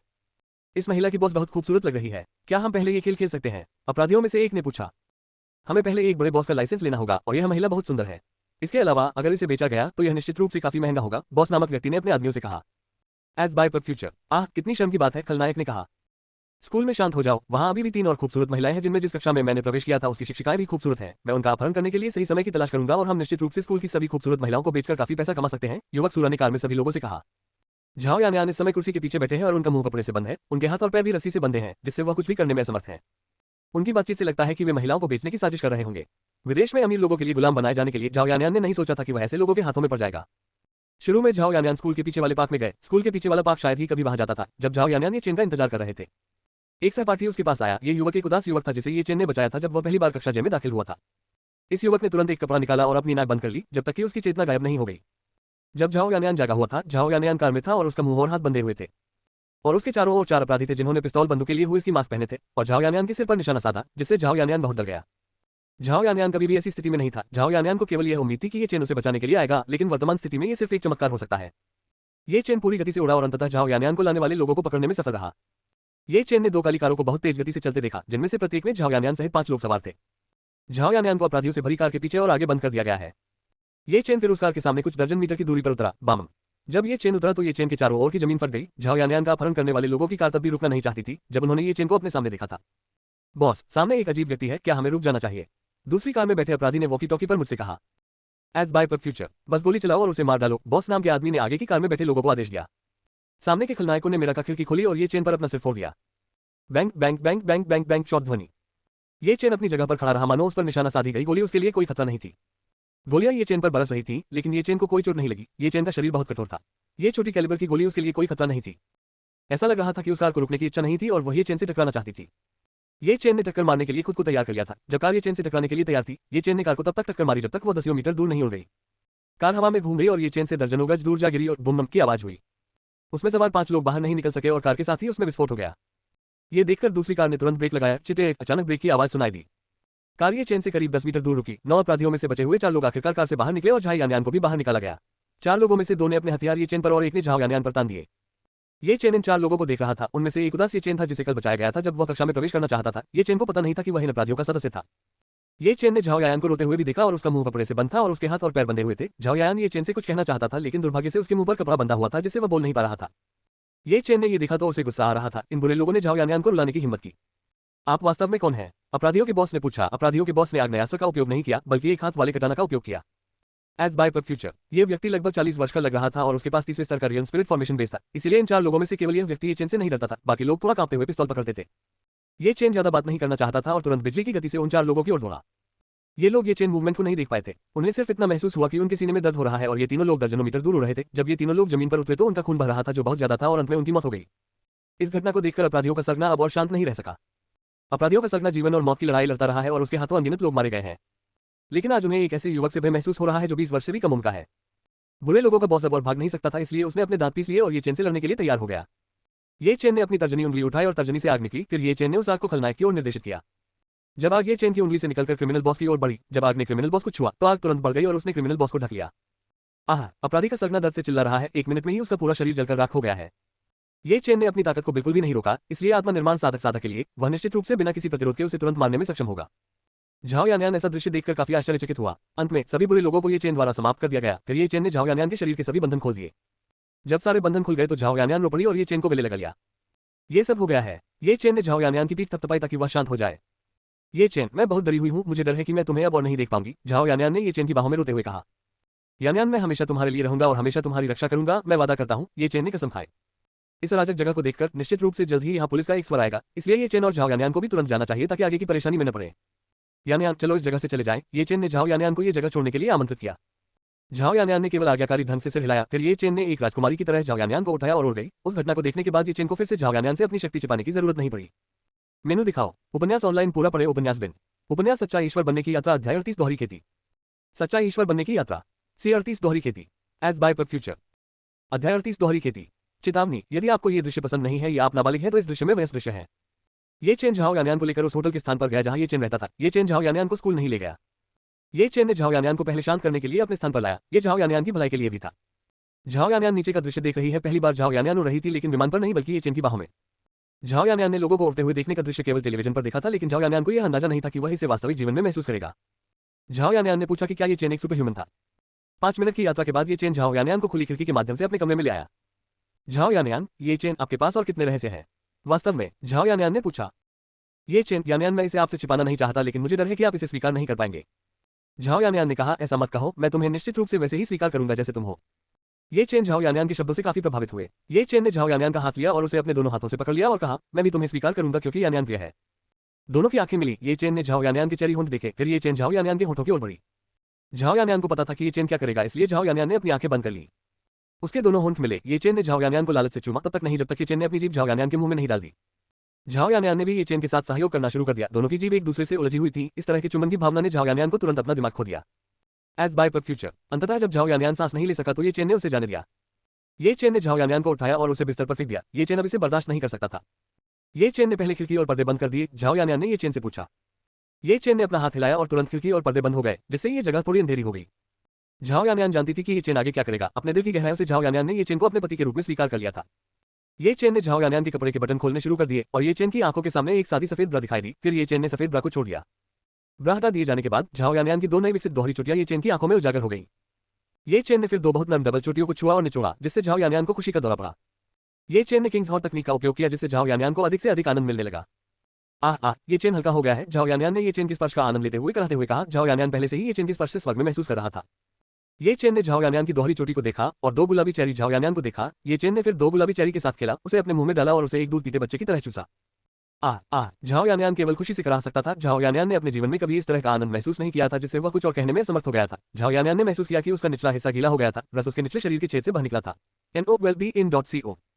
झाओ यानयान की ये चेन की 2 चेरी पीकर संतुष्ट होने के बाद वह नीचे गई और झाओ यानयान की स्कर्ट खोली।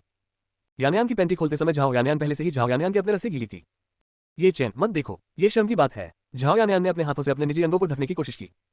नहीं, ये यानयान बहुत सुंदर है, ये चेन ने कहा। फिर ये चेन ने अपना हाथ बढ़ाया और झाओ यानयान को अपना अंडरवियर उतारने में मदद की। अंडरवियर खोलने के बाद ये चेन ने गुलाबी यान के रंग में एक छोटा सा छेद देखा जो पहले से ही रस से गीला था। एड्स बाय पर फ्यूचर। ये चेन का चेहरा झाओ यानयान के छोटे छेद को चूसने के लिए अपनी जीभ को आगे बढ़ाया। ये चेन क्या करेगा ये देखकर झाओ यानयान चिल्लाया, ये चेन गंदा है। ये चेन, तुम्हारे बारे में कुछ भी गंदा नहीं है प्रिय। ये चेन चूसना जारी रखा। ये चेन ने झाओ यानयान से इनको बर्बाद नहीं किया, इसलिए ये चेन ने झाओ यानयान के छोटे छेद से यान रस को चूसना जारी रखा। झाओ यानयान ने मी की कराह जारी रखी। झाओ यानयान का दिमाग पहले से ही खाली था। झाओ यानयान इस आनंद को स्वीकार करने में केवल निष्क्रिय हो सकती थी। ये देखकर की तैयारियां काफी हो चुकी थी। ये चेन ने चूसना बंद कर दिया और झाओ यानयान का शिष्टाचार निभाने की तैयारी करने लगा। ये चेन ने अपने पहने हुए सारे कपड़े उतार दिए। झाओ यानयान ने ये चेन को अपने कपड़े उतारते हुए देखा और ये चेन के बड़े भाई को भी देखा। ये चेन की मांस की छड़ी का आकार 11 इंच था और इसका आकार लगभग झाओ यानयान की कलाई के बराबर था। शुरू में ये चेन की मांस की छड़ी केवल 4.5 इंच लंबी थी, लेकिन राजा की हृदय तकनीक का अभ्यास करने के बाद अनजाने में ये 11 इंच हो गई। झाओ यानयान ने जब उस बड़ी छड़ी को हिलते हुए देखा तो वह काफी भयभीत हो गया कि क्या इतनी बड़ी वस्तु उसके अंदर जा सकती है। ये चेन झाओ यानयान के पास गया और अपना मांस झाओ यानयान के छोटे से छेद के पास ले गया। झाओ यानयान, ये चेन, मैं थोड़ा डरा हुआ हूँ। ये चेन, शांत हो जाओ यानयान, उसके बाद ही दर्द कम होगा। मैं ये सुनिश्चित करूंगा कि यह बहुत अच्छा महसूस हो। तो फिर मुझे हमेशा के लिए अपना बना लो। झाओ यानयान ने अपना हाथ बढ़ाया और ये चेन के अपने बड़े मांस की छड़ी को डालने का इंतजार किया। फिर ये चेन धीरे धीरे अंदर चला गया। जब ये चेन का बड़ा मांस का डंडा अंदर आया तो झाओ यानयान को लगा कि उसका शरीर फट गया है। झाओ यानयान ने ये चेन की पीठ को गले लगा लिया और उसके नाखूनों ने ये चेन के मांस को खरोंच लिया। अंततः मांस की छड़ी अंदर घुसने में कामयाब रही। ये चेन ने झाओ यानयान को देखने के लिए कदम नहीं बढ़ाया, जो कि आंसू बहाने लगी थी। क्या अब भी दर्द हो रहा है? ये चेन ने पूछा। एड्स बाय पर फ्यूचर। झाओ यानयान, ये चेन बीमार महसूस करता है। कुछ मिनट इंतजार करने के बाद अंततः दर्द कम हो गया। ये चेन अब आप चल सकते हैं। झाओ यानयान से अनुमोदन मिलने के बाद ये चेन ने धीरे धीरे आगे बढ़ना शुरू कर दिया। जब ये चेन हिली तो झाओ यानयान को थोड़ा दर्द महसूस हुआ, लेकिन कई बार हिलाने के बाद दर्द गायब हो गया और उसकी जगह बेजोड़ आनंद ने ले ली। आह आह आह आह आह। और पति का स्वाद बढ़िया है। झाओ यानयान चिल्लाया। झाओ यानयान ने ये चेन को फिर से नहीं बुलाया बल्कि अपने पति को बुलाया। सौभाग्य से होटल का कमरा ध्वनिरोधी था। भले ही झाओ यानयान ने जोर से सागा चिल्लाया था, लेकिन ये किसी और को सुनाई नहीं दिया। ये चेन ने अपने राजा के हृदय तक कीन को प्रसारित किया, जिससे ये चेन हवा से कीन अवशोषित करने की तुलना में सैकड़ों गुना अधिक प्राप्त कर सकता था। फूलपत की तो बात ही छोड़िए, झाओ यानयान ने अपनी मांस की छड़ी को बहुत कसकर पकड़ लिया, जिससे ये चेन को भी बहुत स्वादिष्ट महसूस हुआ। आह, पति ज्यादा गहरा नहीं। आह आह, गहरा। ये बहुत असाधारण लगता है, कुछ निकलेगा है। अंत में झाओ यानयान का कीमास आ गया। ये चेन ने बोलना जारी रखा क्योंकि ये चेन अभी तक बाहर नहीं आया था। आह, पति मुझे एक पल के लिए आराम करने दो। झाओ यानयान ने दया मांगने की कोशिश की, लेकिन ये चेन ने इसे नजरअंदाज किया और आगे पीछे चलता रहा। ये चेन को भी एक असाधारण खुशी महसूस हुई, जैसे कि ये चेन कुछ समय तक ऐसा करना जारी रखना चाहता था।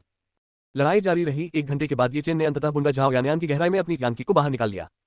झाओ यानयान एक भयंकर समुद्र में टूटे हुए जहाज की तरह हौंट रहा था। झाओ यानयान को नहीं पता था कि वह कितनी बार बाहर आया था, जिसे झाओ यानयान जानता था कि स्वर्ग में अंतर की तरह बहुत असाधारण महसूस हुआ। यहाँ तक कि 17 साल तक झाओ यानयान के लिए यह एहसास सबसे सुखद था। झाओ यानयान जानता था कि वह इस आदमी को फिर से नहीं छोड़ पाएगा जिसने उसका कौमार्य छीन लिया था। झाओ यानयान ने देखा कि ये चेन का छोटा भाई अभी भी सीधा खड़ा था, जिससे वह थोड़ा डरा हुआ था। झाओ यानयान ने जो किताब पढ़ी थी, उसे एक सामान्य आदमी सिर्फ 10-20 मिनट के लिए अंतरंग संबंध बना सकता है, लेकिन ये चेन ने वास्तव में उसे 1 घंटे के लिए फेंक दिया और एक छोटे भाई ये चेन का आदमी अभी भी लंगड़ा नहीं था। चेन को अपने पास आते देख और फिर से आगे बढ़ना चाहता हुआ देखकर झाओ यानयान ने दया की याचना की। पति मुझे छोड़ दो, मैं अब और नहीं कर सकती, मेरा निचला हिस्सा पहले से ही सूज गया है। झाओ यानयान के निचले हिस्से को देखकर यह पहले से ही सूजा हुआ था। ये चेन ने दया की और इसे छोड़ दिया। मैं समझता हूँ पत्नी, फिर सो जाओ। ये चेन ने फिर झाओ यानयान को अपनी छाती से लगा लिया। झाओ यानयान को बहुत मीठा एहसास हुआ। थकावट के कारण झाओ यानयान जल्दी से ये चेन की छाती पर सो गई। झाओ यानयान को शांति से सोते हुए देखकर ये चेन जैसे आखिरकार झाओ यानयान उसकी महिला बन गई और झाओ यानयान से आज की फसल काफी समृद्ध है। केवल झाओ यानयान के साथ दोहरी खेती करने से ये चेन 2 स्तर ऊपर उठ गई है। प्राचीन योद्धा क्षेत्र से 6वें स्तर के क्षेत्र में ये स्तर 8 बन गया, शायद इसलिए कि झाओ यानयान की सन की विशेष बॉडी ने उसे एक ही बार में 2 स्तरों से पार कर लिया। ये चेन आखिरकार झाओ यानयान के साथ सोने के लिए चली गई। ये चेन को नहीं पता था कि झाओ यानयान के साथ प्रेम दृश्य चू युचेन द्वारा चुना गया था। चू युचेन मूल रूप से देखना नहीं चाहता था, लेकिन जिज्ञासावश चू युचेन ने ये देख लिया। ये चेन और झाओ यानयान को द्वैत साधना करते देख चू युचेन का शरीर गर्म हो गया और अनजाने में चू युचेन ने अपने निजी अंगों को अपने हाथों से छू लिया। चू युचेन हालांकि अक्सर ये चेन को चुनाता है, लेकिन सच तो यह है कि चू युचेन अभी भी एक शुद्ध कुंवारी है जिसने कभी किसी पुरुष द्वारा स्पर्श महसूस नहीं किया है। मेनू दिखाओ। उपन्यास ऑनलाइन पूरा पढ़े। उपन्यास बिन। उपन्यास सच्चा ईश्वर बनने की यात्रा। अध्याय 39 रहस्यमयी महिला पुलिस अधिकारी। सच्चा ईश्वर बनने की यात्रा। सी 39 रहस्यमयी महिला पुलिस अधिकारी। एड्स बाय पर फ्यूचर। अध्याय 39 रहस्यमयी महिला पुलिस अधिकारी। दूसरी जगह जिस स्थान पर यह चेन लड़ रहा था, अब पुलिस ने उस स्थान को सुरक्षित कर लिया था। प्रारंभ में एक ड्राइवर ने सूचना दी कि शहर की सीमा के पास एक गली में दुर्घटना हुई है। सूचना मिलने पर पुलिस तुरंत उस स्थान पर पहुंची जहां दुर्घटना हुई थी। जब वे वहां पहुंचे तो पुलिस हैरान रह गई, क्योंकि घटनास्थल पर काफी बड़ी दरार थी और दरार के आसपास बंदूक की गोलियां बिखरी हुई थी और गोलियां बरकरार नहीं थी। गोली का आकार चपटा था और ऐसा लग रहा था जैसे किसी बहुत बड़ी सख्त चीज से टकरा गई हो। पुलिस को तुरंत घटनास्थल के आसपास की जगह को सुरक्षित करने का काम सौंपा गया। पुलिस ने उस व्यक्ति से भी पूछताछ शुरू कर दी जिसने पहली बार घटना की सूचना दी थी। लेकिन जब सूचना देने वाले व्यक्ति से पूछा गया तो उसने बताया कि जब वह इस सड़क से गुजर रहा था तो उसने एक काले रंग की कार को सड़क के बीच में रुका हुआ देखा और कार के आगे कुछ मीटर की दूरी पर ही दरार थी, इसलिए सूचना देने वाले ने अपनी कार सड़क के किनारे रुकी और उसे देखने के लिए नीचे चला गया। जब मुखबिर ने सड़क पर पड़ी दरार को नजदीक से देखा तो वहां गोली जैसी कोई चीज बिखरी हुई थी, लेकिन मुखबिर को यह पता नहीं चला कि यह गोली है, क्योंकि यह चपटी होने के कारण लगभग सिक्के जैसी दिख रही थी। मुखबिर यह देखना चाहता है कि सड़क के बीच में खड़ी कार के अंदर कोई है या नहीं। ध्यान से देखने पर पता चलता है कि कार में कोई नहीं है। इससे मुखबिर उलझन में पड़ जाता है। इतनी अच्छी कार को ऐसी जगह क्यों छोड़ा गया है? इसके अलावा कार की चाबी अभी भी लगी हुई है। फिर जब मुखबिर ने उस जगह के चारों ओर देखा और मुखबिर ने कुछ जला हुआ देखा दूरी पर जहां वह खड़ा है, वहां से कुछ 100 मीटर की दूरी पर। क्योंकि मुखबिर की जिज्ञासा उसके पास आ गई थी, कई दसियों मीटर चलने के बाद मुखबिर ने देखा कि जो जल रहा था वह एक बहुत अच्छी कार थी। मुखबिर ने और करीब जाने की हिम्मत नहीं की और तुरंत पुलिस को बुलाया और इस समय उसने जो देखा उसकी सूचना दी। मुखबिर से सारी जानकारी सुनने के बाद पुलिस ने तुरंत जांच शुरू की। जांच के बाद पता चला कि कुल 8 पीड़ित थे। एड्स बाय पर फ्यूचर। पुलिस की तैनाती किस प्रकार की गई थी, इस बारे में निष्कर्ष निकालना काफी उलझन भरा था, क्योंकि ऐसा प्रतीत होता है कि कुछ समय पहले इस स्थान पर झगड़ा हुआ था। कार के टायर का निशान ये दर्शाता है कि कार दरार की ओर बढ़ने वाली है, लेकिन जब वह चारों ओर घूमती है तो कार के टायर की दरार गायब हो जाती है और कार अचानक कार के टायर के निशान के अंतिम स्थान से कुछ 100 मीटर की दूरी पर आ जाती है। इसके अलावा इस सड़क पर दरारें विस्फोटकों का परिणाम नहीं है। यही कारण है कि पुलिस को इस बड़ी दरार की उत्पत्ति का पता नहीं है। चूंकि पुलिस को इस मामले में एक रास्ता मिल गया था, इसलिए उन्होंने केंद्रीय कार्यालय को फोन करके उस स्थान पर होने वाली सभी असुविधाओं के बारे में बताया और विशेष जांच दल से मदद मांगी। उसके बाद वहां मौजूद पुलिस जांच दल के आने का इंतजार कर रही थी। करीब 20 मिनट इंतजार करने के बाद आखिर में 2 कारें उनकी तरफ आती दिखी। दूसरी कार एक काले रंग की जीप थी, नई Lamborghini luxury sports car NOLB-IN.CO। दोनों कारों को सड़क के किनारे पार्क करने के बाद अंदर के लोग एक एक करके बाहर निकले। काली जीप कार में काले सूट पहने 4 लोग निकले और लैम्बोर्गिनी कार में पुलिस की 22-23 साल की खूबसूरत महिला निकली जिसका फिगर काफी अच्छा था। अपनी कार से उतरकर महिला पुलिसकर्मी सीधे सबूतों के पास चली गई। मौके पर मौजूद पुलिसकर्मी ने उन पुलिसकर्मियों को नजरअंदाज कर दिया जो उसका इंतजार कर रहे थे। सौभाग्यवश सूट पहने 4 व्यक्तियों में से एक पुलिस के पास पहुंचा और अपना बैज दिखाया। फिर उसने पुलिस द्वारा प्राप्त सभी जांचों के परिणाम मांगे। सूट में आदमी के सभी स्पष्टीकरण प्राप्त करने के बाद पुलिस से कहा कि ठीक है, यहाँ से हम इसे ले लेंगे। आपका काम यहाँ से 1 मिलियन सुरक्षित करना है और यह सुनिश्चित करना है कि कोई भी रिपोर्टर इस जगह पर ना सके। आदेश प्राप्त करने के बाद पुलिस ने सलामी दी और तुरंत घटनास्थल से 1 मील स्ट्रीट को सुरक्षित करने के लिए रवाना हो गई। जांच दल ने तुरंत सबूत इकट्ठा करने और इस त्रासदी के पीड़ितों से मिलने के लिए कदम बढ़ाया। काफी समय तक सबूत इकट्ठा करने के बाद आखिरकार चारों लोगों ने इसे खूबसूरत महिला पुलिस अधिकारी को सौंप दिया। एड्स बाय पर फ्यूचर। मिस लुओ, ये वह परिणाम है जिस पर हम इस समय निष्कर्ष निकाल सकते हैं। काले सूट वाले व्यक्ति ने जांच के परिणामों का विवरण सौंप दिया जो मिल सकता था। महिला पुलिसकर्मी ने परिणाम पढ़ने के बाद महिला पुलिसकर्मी ने अपनी भौहें थोड़ी ऊपर उठाई। कार में जले हुए पीड़ितों की संख्या से संबंधित रिपोर्ट जल्दी हुई कार में मिली एक मूर्ति। यह अनुमान लगाया गया था कि कार को तब तक मारा गया था जब तक कि वह उड़कर कई सौ मीटर दूर नहीं जा गिरी। कई पिस्तौलें जो सिर्फ गोलीबारी के लिए इस्तेमाल की गई थी और 3 पीड़ित भी थे जिनकी छाती की हड्डियां इस तरह से टूट गई थी जैसे कि उन्हें किसी भारी वस्तु से मारा गया हो। सूट पहने व्यक्ति इस निष्कर्ष पर पहुंचा कि यह सब कुछ बहुत अजीब है और सामान्य मनुष्य के लिए ऐसा करना असंभव है। क्या आपको यकीन है कि यह संख्या सही है? महिला लुओ पुलिस ने पूछा। सूट पहने व्यक्ति ने महिला लुओ पुलिस को बताया, उस स्थान से हम केवल 8 लोगों को ही ढूंढ पाए। आप कार के सामने राख देख रहे हैं? लुओ पुलिसकर्मी ने सड़क के बीच में काली कार के सामने पड़ी राख की ओर इशारा करते हुए कहा। लुओ पुलिस ने कहा, यह 9वें पीड़ित की राख है, मैं राख से खून की गंध महसूस कर सकता हूं। जैकेट पहने हुए जिस व्यक्ति ने यह सुना वह हैरान रह गया क्योंकि सड़क पर पड़ी राख मानव दहन से उत्पन्न राख थी, लेकिन राख के आसपास कोई हड्डी नहीं बची है। काले सूट वाले आदमी ने कहा, मुझे पता है कि अपराधी निश्चित रूप से एक व्यक्ति है जो बहुत मजबूत है और मुझे लगता है कि यह व्यक्ति एक साधक है और उसका स्तर ऊंचा होना चाहिए, शायद आकाश क्षेत्र का स्तर जो लोगों को आसानी से जलाकर राख कर सकता है। लुओ महिला पुलिस ने काले कोट वाले व्यक्ति को समझाया। जब काले कोट वाले व्यक्ति को पता चला कि यह काम एक किसान ने किया है तो काले सूट वाले व्यक्ति को समझ में आया कि यह घटना इतनी अजीब क्यों थी। भले ही काले सूट वाला आदमी कल्टीवेटर नहीं था, लेकिन जांच नीति बनने के बाद काले सूट वाले आदमी को इस बात का बहुत कम ज्ञान था कि कल्टीवेटर क्या थे और वे सभी कितने मजबूत थे। कल्टीवेटरों को राक्षस कहा जा सकता था क्योंकि वे प्रशिक्षित सैनिकों की तुलना में कहीं अधिक शक्तिशाली थे। लुओ महिला पुलिस अधिकारी, चलो बस थोड़ी देर के लिए इस विशेष को बंद कर दें, शवों को ले जाएं और उन सभी की पहचान करें, चाहे वे बुरे लोग हो या नहीं। मैं पहले संगठन को इसकी सूचना दूंगी, इस विशेषता को जारी रखा जाए या नहीं ये संगठन द्वारा तय किया जाएगा। लुओ महिला पुलिस ने निर्णय लेने की हिम्मत नहीं की क्योंकि संबंधित व्यक्ति के पास पर्याप्त ताकत थी, इसलिए केवल संगठन ही निर्णय ले सकता था। ये कहने के बाद लुओ महिला पुलिसकर्मी अपनी कार की ओर चली गई। पॉलिसी में प्रवेश करने के बाद लुओ महिला ने तुरंत इंजन शुरू किया और इस जगह से चली गई। मेनू दिखाओ। उपन्यास ऑनलाइन पूरा पढ़े। उपन्यास बिन। उपन्यास सच्चा ईश्वर बनने की यात्रा। अध्याय 40 गलतफहमी। सच्चा ईश्वर बनने की यात्रा। C40 गलतफहमी। एड्स बाय फ्यूचर। अध्याय 40 गलतफहमी। मुझे नहीं पता कि ये चेन कितनी देर तक सोता रहा। जब ये चेन ने अपनी आंखें खोली और छत की ओर देखा, बहुत अच्छी सजावट के साथ ये चेन का होटल का कमरा नहीं था। ये चेन ने चारों ओर देखा और एक विशाल आकार का गद्दा देखा। ये चेन को याद आया कि ये दोहरी साधना करने के लिए एक कमरा था, लेकिन किसी तरह ये चेन परिवार में प्रवेश करने में सक्षम था। उसके बगल में झाओ यान्यान अभी भी बहुत शांति से सो रहा था। ऐसा लग रहा था कि झाओ यान्यान अभी भी थका हुआ था। तुम्हारा मालिक जाग गया है। दरवाजे के पास चू यूचेन की आवाज सुनाई दी। ये चेन घबरा गया और उसने तुरंत अपने शरीर के नंगे हिस्से को ढकने के लिए एक कंबल अपने पास रख लिया। युएचेन, तुम इस कमरे में क्यों आए? ये चेन ने पूछा। चू यूचान खिलखिलाकर बोला, मास्टर जी को अब खुद को ढकने की जरूरत नहीं है। कल रात मैंने आपके शरीर के सभी अंग देख लिए थे, तो आप मुझसे और क्या छुपाना चाहते हैं? चू यूचेन के शब्द ये चेन के लिए बिजली के बोल्ट की तरह थे। ये चेन को पता नहीं था कि जब वह और झाओ यान्यान डुअल कल्चर कर रहे थे तो उन्हें चू यूचेन ने देख लिया था। बुरी लड़की, तुम किसी ऐसे व्यक्ति पर कैसे नजर रख सकती हो जो तुम्हारे साथ बहुत करीबी रिश्ता रखता हो? क्या तुम्हें शर्म नहीं आती? ये चेन ने चू यूचेन को डांटा। ये तुम्हारी गलती नहीं है ये चेन, जिसने मुझे ये तमाशा दिखाने के लिए कहा था, चू यूचेन ने बहुत लाल चेहरे के साथ कहा। चू यूचेन ने कहा जैसे कि वह व्यक्ति नहीं था जो शुरुआत में गलत था। ये चेन इस लड़की के साथ सही नहीं होना चाहता था, इसलिए ये चेन ने ये पता लगाने की कोशिश की कि उसके कपड़े कहाँ हैं। ये चेन, युएचेन, तुमने मेरे कपड़े कहाँ रखे? ये चू यूचान ने फिर एक शर्ट निकाली, अपने स्टोरेज रूम से एक शर्ट और ये चेन को दे दी। एड्स बाय फ्यूचर। ये चेन ने चू यूचेन द्वारा दिए गए कपड़े स्वीकार किए और उन्हें अपने शरीर पर पहन लिया। ये कपड़े पुराने चीन के कपड़ों की तरह थे जो अक्सर राजवंश टीवी श्रृंखलाओं में दिखाई देते थे। अब ये चेन, तुम अभी अभी आगे बढ़े हो और ऐसा लगता है कि तुम्हारी कठोरता अभी भी स्थिर नहीं है। तुम्हें पहले इसे स्थिर करना चाहिए। चू यूचेन ने ये चेन को एक सुझाव दिया। ये चेन ने वास्तव में शाप दिया था। ये चेन ने पहले अपनी ताकत को स्थिर करने का इरादा किया था, ये देखते हुए कि झाओ यान्यान अभी भी बहुत शांति से सो रहा था। ये चेन अपनी ताकत को स्थिर करने के लिए एक शांत जगह पर गया। चू यूचेन ने ये चेन का पीछा नहीं किया क्योंकि वह उसे परेशान नहीं करना चाहता था और कहीं जाना नहीं चाहता था। ये चेन ने एक शांत जगह में कैद करना शुरू किया और अपनी ताकत को स्थिर किया। लगभग 5 घंटे के बाद ये चेन अपनी ताकत को स्थिर करने में कामयाब रहा। अब ये चेन वास्तव में 8वें स्तर के प्राचीन योद्धा क्षेत्र में प्रवेश कर चुका था। NOWELLBEIN.CO। ये चेन फिर उस जगह से उठे जहां वह बैठे थे। ये चेन तुरंत उस कमरे में वापस चले गए जहां झाओ यान्यान सोता था। जब वह दोहरी साधना कक्ष के दरवाजे पर पहुंचा तो ये चेन ने झाओ यान्यान की आवाज सुनी जो थोड़ा रोते हुए उसका नाम पुकार रही थी। ये चेन ने तुरंत दरवाजा खोला और देखा कि उस कमरे में क्या हो रहा था। झाओ यान्यान ने शुरू में सपना देखा कि वह और ये चेन विवाहित हैं और एक निजी द्वीप पर हनीमून मना रहे हैं, जिसका दृश्य बहुत सुंदर है। झाओ यान्यान ने सपना देखा कि ये चेन उसे एक बड़े बिस्तर पर ले जाती है और ये चेन उसे बहुत आरामदायक गद्दे पर लेटा देती है और ये चेन उसे तब तक गले लगाती है जब तक वे दोनों एक साथ सो नहीं जाते। लेकिन जब झाओ यान्यान की नींद खुली तो झाओ यान्यान ने अपने आसपास ये चेन को नहीं देखा और ये चेन को पुकारते हुए चिल्लाने लगा। झाओ यान्यान को डर था कि उसने जो अनुभव किया था वह केवल एक सपना था।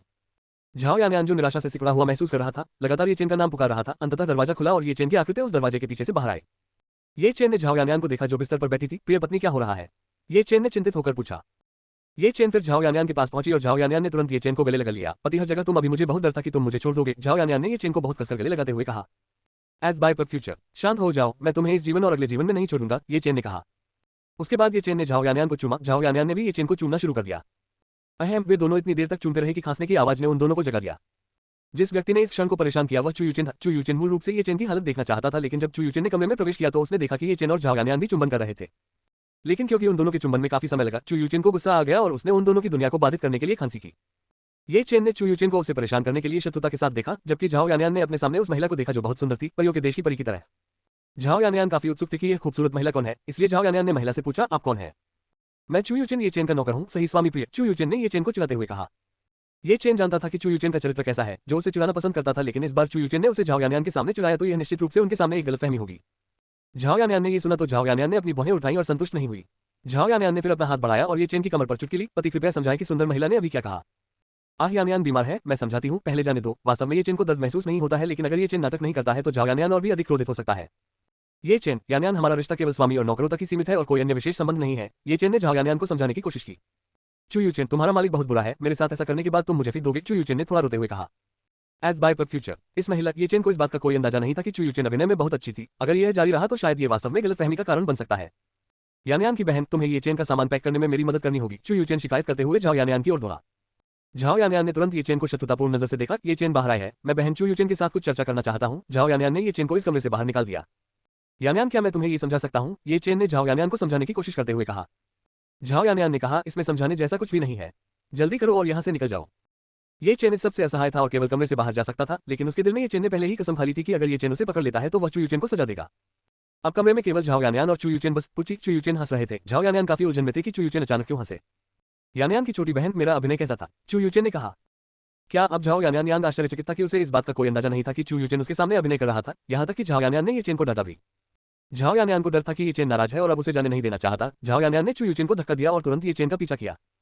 लेकिन जब झाओ यानयान के पैर फर्श पर पड़े तो झाओ यानयान को नीचे से बहुत तेज दर्द महसूस हुआ। झाओ यानयान ने उठने की कोशिश की, लेकिन दर्द और भी बढ़ गया। चू यूचेन ने जब ये देखा तो उसे झाओ यानयान पर दया आ गई, इसलिए चू यूचेन ने झाओ यानयान को फर्श से खड़ा करने में मदद करने की कोशिश की। झाओ यानयान, मुझे जाने दो, मुझे ये चेन का पीछा करना है। झाओ यानयान ने चू यूचेन से अलग होने की कोशिश की। छोटे भाई शांत हो जाओ, ये चेन ऐसी बात से नाराज नहीं होगा। चलो पहले कुछ और महत्वपूर्ण बात पर चर्चा करते हैं, चू यूचेन ने कहा। क्या ये सच है? झाओ यानयान ने पूछा, जो अभी भी चू यूचेन की बातों पर विश्वास नहीं कर पा रहा था। यानयान की बहन, इस बार मैं तुमसे फिर कभी झूठ नहीं बोलूंगा, मैं वादा करता हूं। चू यूचेन ने झाओ यानयान को शपथ दिलाई। झाओ यानयान को तब चू यूचेन से मदद मिली। चू यूचेन ने झाओ यानयान को फर्श से उठने में मदद की और बिस्तर पर बैठने में मदद की। झाओ यानयान को अभी भी कल रात ये चेन के साथ अपने रिश्ते का दर्द महसूस हो रहा था। झाओ यानयान केवल ये चेन को दोषी ठहरा सकता था, जो अभी बहुत उत्साहित था, लेकिन फिर भी झाओ यानयान भी कल रात अंतरंग संबंध का आनंद लेते हुए काफी उत्साहित था। झाओ यानयान अभी भी उस संतुष्टि को महसूस कर सकता था जो कल रात ये चेन द्वारा दी गई थी। मेनू दिखाओ। उपन्यास ऑनलाइन पूरा पढ़े। उपन्यास बिन। उपन्यास सच्चा ईश्वर बनने की यात्रा, अध्याय 41। झाओ यानयान ने निर्णय लिया। सच्चा ईश्वर बनने की यात्रा। C41। झाओ यानयान ने एक निर्णय लिया। एज बाय पर फ्यूचर। अध्याय 41। झाओ यानयान ने निर्णय लिया। यूएचन की बहन, तुमने हम दोनों के साथ ऐसा क्यों किया? झाओ यानयान ने पूछा कि चू यूचेन ने उन दोनों को तब तक क्यों चिढ़ाया जब तक कि उन दोनों के बीच गलतफहमी नहीं हो गई। वास्तव में मैं बस ये परखना चाहती थी कि जब ये चेन के पास कोई दूसरी महिला होगी तो तुम कैसी प्रतिक्रिया दोगी, लेकिन मुझे नहीं पता था कि तुम इतनी नाराज हो जाओगी। हे। चू यूचेन वास्तव में झाओ यानयान का परीक्षण करना चाहता था, क्योंकि भविष्य में और अधिक महिलाएं ये चेन के पास आएंगी। चू यूचेन देखना चाहता था कि झाओ यानयान अन्य महिलाओं को स्वीकार कर सकता है या नहीं। एक और औरत? क्या ये चेन के पास कोई और औरत है? अभी के लिए ये चेन केवल आप हैं, लेकिन भविष्य में निश्चित रूप से ये चेन की तरह कई महिलाएं होंगी, शायद दर्जनों, सैकड़ों या यहाँ तक कि हजारों भी। लेकिन क्यों? मैं उसके लिए पर्याप्त नहीं हूँ। क्यों ये चेन को अभी भी एक और औरत चाहिए? झाओ यानयान को थोड़ा अजीब लगता है कि एक आदमी की दर्जनों या सैकड़ों पत्नियां हो सकती हैं। हर आधुनिक महिला किसी दूसरी महिला के साथ पार्टनर शेयर करना पसंद नहीं करती, क्योंकि धरती पर यह एक ऐसा आधुनिक युग है जो लैंगिक समानता का पक्षधर है। इसलिए इस दुनिया में केवल कुछ ही महिलाएं दूसरों की खुजली रखेल बनना चाहती हैं। चू यूचेन को इस बारे में पता नहीं था, क्योंकि चू यूचेन उस युग में रहता था जहां एक आदमी के पास दर्जनों रखेलें हो सकती थी, यहाँ तक कि सितारों के राजा के पास भी हजारों, यहाँ तक कि दसियों हजार रखेलें थी, क्योंकि वह एक ऐसा आदमी था जिसके पास कई औरतें थीं जो चू यूचेन के लिए उत्सुक नहीं थी। इसलिए चू यूचेन ने साधना की दुनिया के बारे में समझाया और बताया कि भविष्य में ये चेन को कई महिलाओं की आवश्यकता क्यों है, क्योंकि झाओ यानयान अभी भी इस मामले में एक आम आदमी था। चू यूचेन को इसे समझाने के लिए अतिरिक्त मेहनत करनी पड़ी ताकि झाओ यानयान समझ सके। पहले तो झाओ यानयान चू यूचेन की कई बातों से काफी उलझन में थी, लेकिन अंततः झाओ यानयान को समझ में आने लगा। तो फिर मेरी ओर से यू चैन की कौन सी बहन ये चेन के लिए पर्याप्त नहीं है? ठीक है, ये पर्याप्त नहीं होगा। यदि ये चेन आपसे बहुत अधिक कीन अवशोषित करता है तो यह आपके लिए अच्छा नहीं होगा, और मुझे यकीन है कि भले ही आप ये चेन को मजबूर करें, ये चेन निश्चित रूप से ऐसा नहीं करना चाहेगा। ठीक है, हो सकता है कि आप यूएचन की सच्ची बहन हो। झाओ यानयान ने भरी। झाओ यानयान को अभी भी संदेह था कि वह इसे स्वीकार कर सकता है या नहीं। एज बाय पर फ्यूचर। चू यूएचन ने झाओ यानयान की आंखों में संदेह का एक संकेत देखा। फिर चू यूएचन ने कहा, यानयान की बहन, क्या आप ये चेन से प्यार करती हैं? हाँ, मैं उससे बहुत प्यार करता हूँ, लेकिन क्या? यदि आप वास्तव में उससे प्यार करते हैं तो आपको ये चेन द्वारा किए गए कई बलिदानों के बाद उसका समर्थन करना चाहिए। एक अच्छी महिला वो महिला है जो अपने आदमी का समर्थन कर सकती है और उसकी सभी कमियों को स्वीकार कर सकती है। चू यूचेन के शब्दों को सुनने के बाद झाओ यानयान ने विचार किया। जब भी झाओ यानयान मुसीबत में होता था, ये चेन हमेशा उसकी मदद करता था, और अब झाओ यानयान की बारी थी कि वह ये चेन को गेंद पाने में मदद करे ताकि ये चेन जीवित रह सके। छोटे भाई, अब जब तुम साधक के मार्ग पर चल पड़े हो तो एक नश्वर प्राणी की तरह मत सोचो जो केवल दशकों तक ही जीवित रह सकता है। चू यूचेन ने बताया कि झाओ यानयान ने जब ये चेन के साथ द्वैत साधना की तो उसके तुरंत बाद झाओ यानयान प्रथम स्तर के लोक आत्मा गठन में प्रवेश कर गया। यह एक बहुत ही साधारण प्रगति है, क्योंकि सिर्फ एक रात में दो दुनियाओं को ऊपर उठाने में कामयाब रहे। ये देखा जा सकता है कि कैसे लाभ केवल ये चेन के साथ दोहरी खेती करने से प्राप्त किया जा सकता है। अच्छी तरह से विचार करने के बाद झाओ यानयान ने अंततः निर्णय लिया, यूचेन की बहन, मैं अब से हमेशा उसके साथ ये चेन का समर्थन अवश्य करूंगी, क्योंकि मैं उसकी पहली पत्नी हूं। ये सुनकर चू यूचेन का सेयू फूल की तरह खिल गया। आखिरकार यूचेन झाओ यानयान को समझाने में सक्षम था, और भविष्य की समस्याएं निश्चित रूप से बहुत कठिन नहीं होंगी। जब झाओ यानयान का विशेष शरीर पूरी तरह से जाग गया तो निश्चित रूप से उसके दिमाग के पैटर्न अधिक उन्नत हो जाएंगे और वह सब कुछ आसानी से स्वीकार कर सकता है। मुझे खुशी है कि तुमने अपना निर्णय ले लिया है, तो क्यों ना हम नहा लें और कपड़े बदल लें। यहाँ का पानी तुम्हें अधिक आराम और ताजगी प्रदान कर सकता है। चलो इसे आजमाते हैं। झाओ यानयान के जवाब की प्रतीक्षा किए बिना चू यूचेन ने तुरंत झाओ यानयान का हाथ खींच लिया और कमरे से गायब हो गया। जबकि ये चेन अभी भी ड्यूल कल्टीवेशन चौकीदार के बाहर ईमानदारी से इंतजार कर रहा था कि झाओ यानयान बाहर आकर उसे समझाए। लेकिन अब तक कोई संकेत नहीं थे कि झाओ यानयान और चू यूचेन बाहर आना चाहते थे, इसलिए ये चेन केवल रुककर इंतजार कर सकता था। ये चेन को यह नहीं पता था कि चू यूचेन और झाओ यानयान भी कमरे से बाहर चले गए थे, क्योंकि द्वैत साधना कक्ष में एक अवरोध था जो बाहरी लोगों को यह जानने से रोकता था कि अंदर क्या हो रहा था। चू यूचेन झाओ यानयान को एक कमरे में ले गया। जब झाओ यानयान ने कमरे में प्रवेश किया तो झाओ यानयान ने लगभग 70/80 मीटर व्यास का एक बड़ा पुल देखा। अजीब बात यह है कि पुल के एक तरफ से भाप निकलती है और दूसरी तरफ से नहीं, क्योंकि जिज्ञासु झाओ यानयान ने इसके एक तरफ से भाप निकलने की कोशिश की। झाओ यानयान को इस विचित्रता की आदत पड़ने लगी। एज बाय पर फ्यूचर, जब झाओ यानयान ने अपना हाथ डुबोया तो झाओ यानयान को इस पानी से गर्माहट का एहसास हुआ, और जब झाओ यानयान ने अपना हाथ फिर से दूसरी तरफ डुबाने की कोशिश की तो दूसरी तरफ का पानी बर्फ जितना ठंडा था। झाओ यानयान का प्रतिबिंब पानी में था जो उस दर्पण की तरह साफ था। झाओ यानयान को अपने चेहरे पर कुछ अलग महसूस हुआ। किसी कारण से झाओ यानयान को लगा कि वह अधिक सुंदर हो रहा है। झाओ यानयान ने अपना चेहरा पकड़ने की कोशिश की और महसूस किया कि उसका चेहरा वास्तव में बहुत नरम, कोमल और नम था। झाओ यानयान ने अपने हाथों के हिस्सों की भी कोशिश की और परिणाम झाओ यानयान के हाथों की त्वचा वास्तव में लगभग उसके चेहरे के समान थी। झाओ यानयान को पहले कभी इतनी खूबसूरत त्वचा याद नहीं थी, इसलिए झाओ यानयान ने तान्या से अपने दिल में इस अचानक बदलाव के बारे में पूछा। चू यूचेन ने झाओ यानयान के अजीब व्यवहार को पानी में प्रतिबिंबित होते देखा और अपनी उंगली से उसके चेहरे को छुआ, इसलिए चू यूचेन ने पूछा, यानयान की बहन तुम क्या कर रही हो? यूचेन बहन, मुझे नहीं पता कि मुझे ऐसा क्यों लग रहा है कि कुछ चीजें मुझसे अलग हैं। मुझे ऐसा लग रहा है कि मैं सुंदर होती जा रही हूँ। तुम्हें क्या लगता है? हे ये चेन के साथ दोहरी साधना करने का यही प्रभाव है। शक्ति बढ़ाने के अलावा एक महिला बूढ़ी नहीं होती और भी अधिक सुंदर हो जाती है। शायद यानयान की बहन भी मेरी तरह सुंदर हो सकती है अगर वह नियमित रूप से ये चेन के साथ दोहरी साधना करती है। चू यूचेन ने ये चेन के साथ दोहरी साधना करने के लाभों को समझाया। NO12BIN.CO सचमुच झाओ यानयान को विश्वास नहीं हो रहा था कि ये चेन के साथ दोहरी साधना करने से ऐसा प्रभाव हो सकता है। रुको, अगर यह बात अन्य महिलाओं को पता चल गई तो वे महिलाएं ये चेन के साथ यौन संबंध बनाने के लिए और भी अधिक इच्छुक हो जाएंगी। सुंदर दिखने का प्रलोभन एक ऐसी चीज है जिसका हर महिला विरोध नहीं कर सकती, यहां तक कि वे महिलाएं भी जो युवा और सुंदर बने रहने के लिए लाखों डॉलर खर्च करने को तैयार हैं।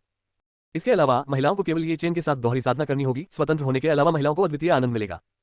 चू यूचेन झाओ यानयान के बगल में हंसा। झाओ यानयान ने शुरू से ही कपड़े नहीं पहने थे, केवल एक कंबल लपेटा हुआ था। कंबल गिरने के बाद झाओ यानयान का नग्न शरीर जो बहुत सुंदर था स्पष्ट रूप से देखा जा सकता है।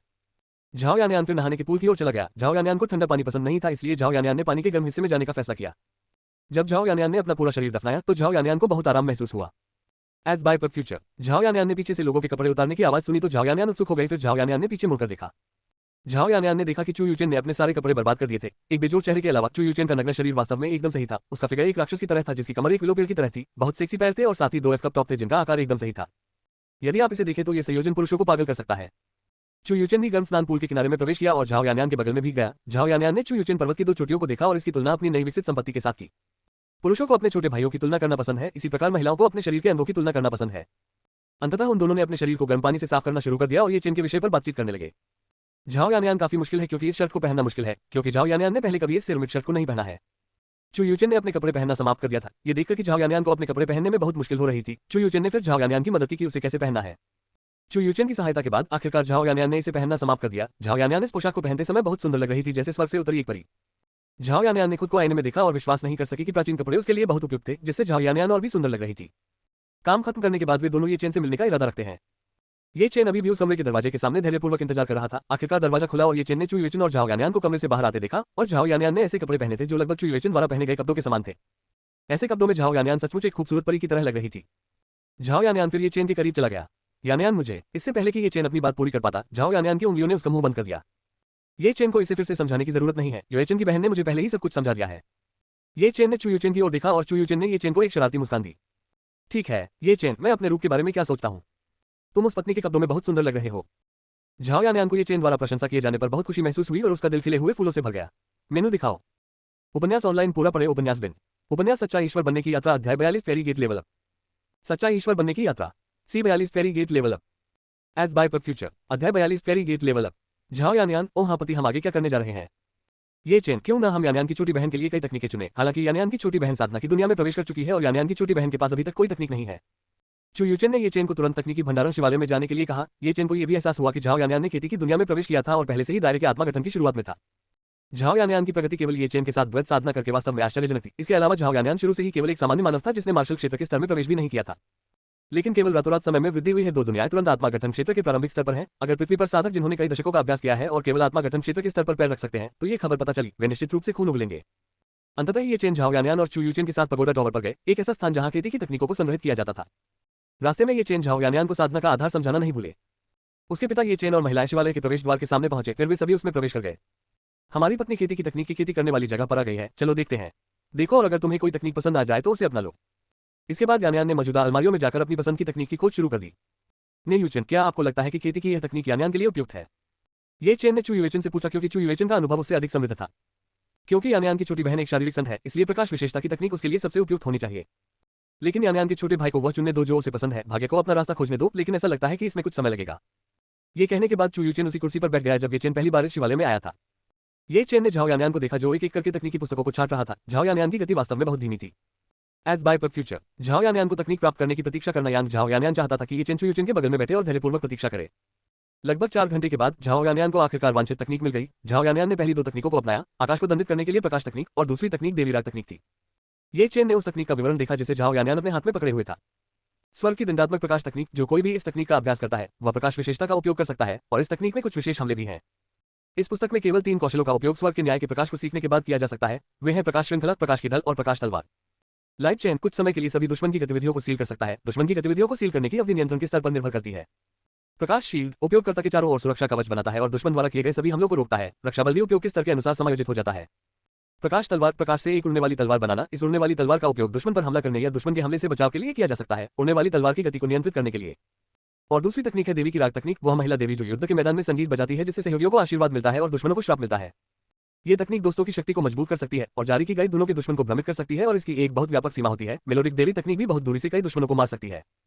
दुर्भाग्य से ये तकनीक हाथापाई के लिए उपयुक्त नहीं है। इस तकनीक का उपयोग करने वाले को यथासंभव अपने दुश्मन से दूरी बनाए रखनी होती है। लेकिन ये चेन के अनुसार यदि स्वर्ग की प्रकाश की सजा और देवीराग की तकनीक को संयुक्त किया जाए तो ये बहुत उपयुक्त और पूरक होगा। ये चेन ने इस तकनीक का दूसरा विवरण पढ़ा और ये चेन के अनुसार ये तकनीक काफी अच्छी थी, लेकिन दुर्भाग्य से वे दोनों केवल प्रथम स्तरीय मैनुअल थे और अभी भी अधूरे थे। यूएचएन, क्या तुम्हें पता है कि इस मैनुअल तकनीक का विस्तार कहाँ है? ये चेन ने पूछा क्योंकि उसे लगा कि अगर झाओ यानयान ने ये तकनीक सीख ली तो यह अधूरी रह जाएगी। लाइट जज तकनीक के उन्नत स्तर के लिए आकाश सबसे ऊपरी मंजिल पर है। इस शिवालय में 5 मंजिलें हैं और जिस मंजिल पर हम वर्तमान में हैं वह पहली मंजिल है। यहाँ पर प्रयुक्त तकनीकें अधिकतर निम्न श्रेणी की ईश्वरीय तकनीकें या अपूर्ण तकनीकें हैं और यदि आप इनके पूर्ण संस्करण सीखना चाहते हैं तो आपको इस शिवालय की सभी मंजिलों की खोज करनी होगी। चू यूचेन ने ये चेन को इस शिवालय के बारे में विस्तार से बताया। एज बाय पर फ्यूचर, तुम्हारा मतलब है कि अगर तुम्हें पूरा संस्करण चाहिए तो हमें ऊपर खोजना होगा? ये चेन ने पूछा। हाँ, आप ऐसा कह सकते हैं। तो फिर हम किस बात का इंतजार कर रहे हैं? चलो अगली मंजिल पर चलते हैं। ये चेन तुरंत दूसरी मंजिल पर तकनीक देखना चाहता था। दूसरी मंजिल फिलहाल पहुंच से बाहर है या अभी तक खुली नहीं है? तो फिर आप दूसरी मंजिल कैसे बनाओगे? ये चेन ने चू यूचेन से पूछा कि इस शिवालय की दूसरी मंजिल को कैसे खोला जाए। समस्या यह है कि आप अभी भी दूसरे स्तर पर हैं और दूसरी मंजिल तक पहुंचने के लिए 20वें स्तर की आवश्यकता है। चू यूचेन ने बताया कि इस शिवालय की दूसरी मंजिल को कैसे खोला जाए। स्तर, तुम्हारा क्या मतलब है यूएचएन? ये चेन को अभी भी परिद्वार के रहस्यों का पूरा पता नहीं था, क्योंकि ये चेन परिद्वार के पास वास्तव में बहुत सारे रहस्य संग्रहित थे। ओह, यह मेरी गलती है। मैं आपको शुरू में समझाना भूल गया था, क्योंकि जब आप पहली बार यहाँ आए थे तो आप अभ्यास में बहुत अच्छे थे। फिर चू यूचेन ने ये चेन को इस परिद्वार के बारे में और अधिक समझाया। इस परिद्वार में पहले कुछ स्थान अभी भी दुर्गम है या अभी तक खुले नहीं है और उन्हें खोलने के लिए आपको परिद्वार के अधिकार के स्तर को बढ़ाना होगा। आपको अपना वर्तमान स्तर जानने के लिए केवल अपनी स्थिति के विवरण के बारे में सोचने की जरूरत है। ये चेन ने तब चू यूचेन द्वारा दिए गए निर्देशों का पालन किया और इसे आजमाया। जब ये चेन ने इसके बारे में सोचा तो ये चेन के सामने एक स्टेटस विंडो प्रकट हुई। इस स्टेटस विंडो में कुछ बड़े करीने से लिखी जानकारी थी। फेरी गेट रूलर का विवरण। एज बाय पर फ्यूचर, स्तर 2। नाम, ये चेन। आयु 19 वर्ष। ताकत, प्राचीन योद्धा क्षेत्र। विरासत में मिला, ऋषि देवता। तकनीक, किंग्स हॉर तकनीक, गॉड्स पास तकनीक, स्टेप 9 शैडो, डेसोलेट पाम्स तकनीक। लेखक का नोट, निम्नलिखित तकनीकी विवरण इस प्रकार है। वी महिला, झाओ यानयान। वर्तमान अनुभव 14/84। हम, तो फिर मैं एक्सपी कैसे प्राप्त करूं? ये चेन पहले से ही दूसरे स्तर पर था, लेकिन ये चेन अभी भी नहीं जानता था कि उसे अपना अनुभव कैसे प्राप्त करना है। एक्सेप को याद करने के 3 तरीके हैं। 1. महिलाओं पर विजय प्राप्त करना। 2. अपनी महिलाओं को प्रशिक्षित करना। 3. अपनी महिला के साथ दोहरी खेती करना। खैर, एक्सेप प्राप्त करने के 3 तरीके हैं ताकि आप अपना स्तर बढ़ा सकें। हर स्तर पर एक रहस्यमय उपहार होगा और परिद्वार पर नई चीजें खुलेंगी। चू यूचेन ने लेवल अप करने के 3 तरीके बताए। अब ये चेन को समझ में आया कि चू यूचेन क्यों जोर दे रहा था कि ये चेन जल्दी से कई महिलाओं को ढूंढ सकता है। जितनी अधिक महिलाएं होंगी उतनी ही तेजी से फेरी गेट लेवल अप कर सकता है। झाओ यानयान अकेली रह गई। झाओ यानयान को समझ में नहीं आया कि ये चेन किस बारे में बात कर रही थी और वह केवल उन दोनों के बगल में ही सुन सकती थी। ये चेन ने अभी लेवल अप किया था और अभी तक पुरस्कार नहीं लिया था, इसलिए ये चेन ने पुरस्कार ले लो पर क्लिक किया। फिर विंडो स्क्रीन पर कई पोस्ट दिखाई दिए। परिगेट भगवान के स्तर 2 तक पहुंचने पर बधाई। ये वह उपहार है जो आपको मिलेगा। मज्जा एक्स3, जीतर कमल X1, स्वर्ग आड़ू के पौधे, LVL एक विकास औषधीय गार्डन में एरे खुला है। मज्जा की गोलियों के लिए ये चेन के लिए बेकार था, लेकिन झाओ यानयान के लिए यह एक अच्छी बात थी। दूसरी वस्तु जिसे ये चेन अपने विवरण में देखता है, युद्ध के मैदान को साफ करने के लिए अतीत में फूल कल्पित बोने द्वारा इस्तेमाल किए गए हथियार। दुर्भाग्य से यह उपकरण क्षतिग्रस्त हो गया है और इसकी शक्ति खो गई है। अब यह उपकरण एक स्तर 3 आध्यात्मिक हथियार में प्रवेश कर गया है। ये चेन ने सोचा कि जीतर लोट्सबर देवी मेलोडी तकनीक से संबंधित था, इसलिए ये चेन ने इस आध्यात्मिक उपकरण को केवल झाओ यानयान को देने के बारे में सोचा और भविष्य में इसे बेहतर बनाने के तरीकों की तलाश की। तीसरी वस्तु है स्वर्गीय आड़ू के पौधे। ये फल एक निश्चित जुलाह में किसान की शक्ति को बहाल कर सकता है और ऐसा लगता है कि सभी देवलोकों में कोई भी फल इसकी नाजुकता को पराजित नहीं कर सकता है। इस आड़ू को फल देने और पकने तथा खाने योग्य होने में 100 दिन लगते हैं। और अंत में एरे ग्रोथ लेवल 1 एरे की व्यवस्था जो पौधों, फलों, दवाओं आदि की वृद्धि को सामान्य से 50 गुना तक तेज कर सकती है।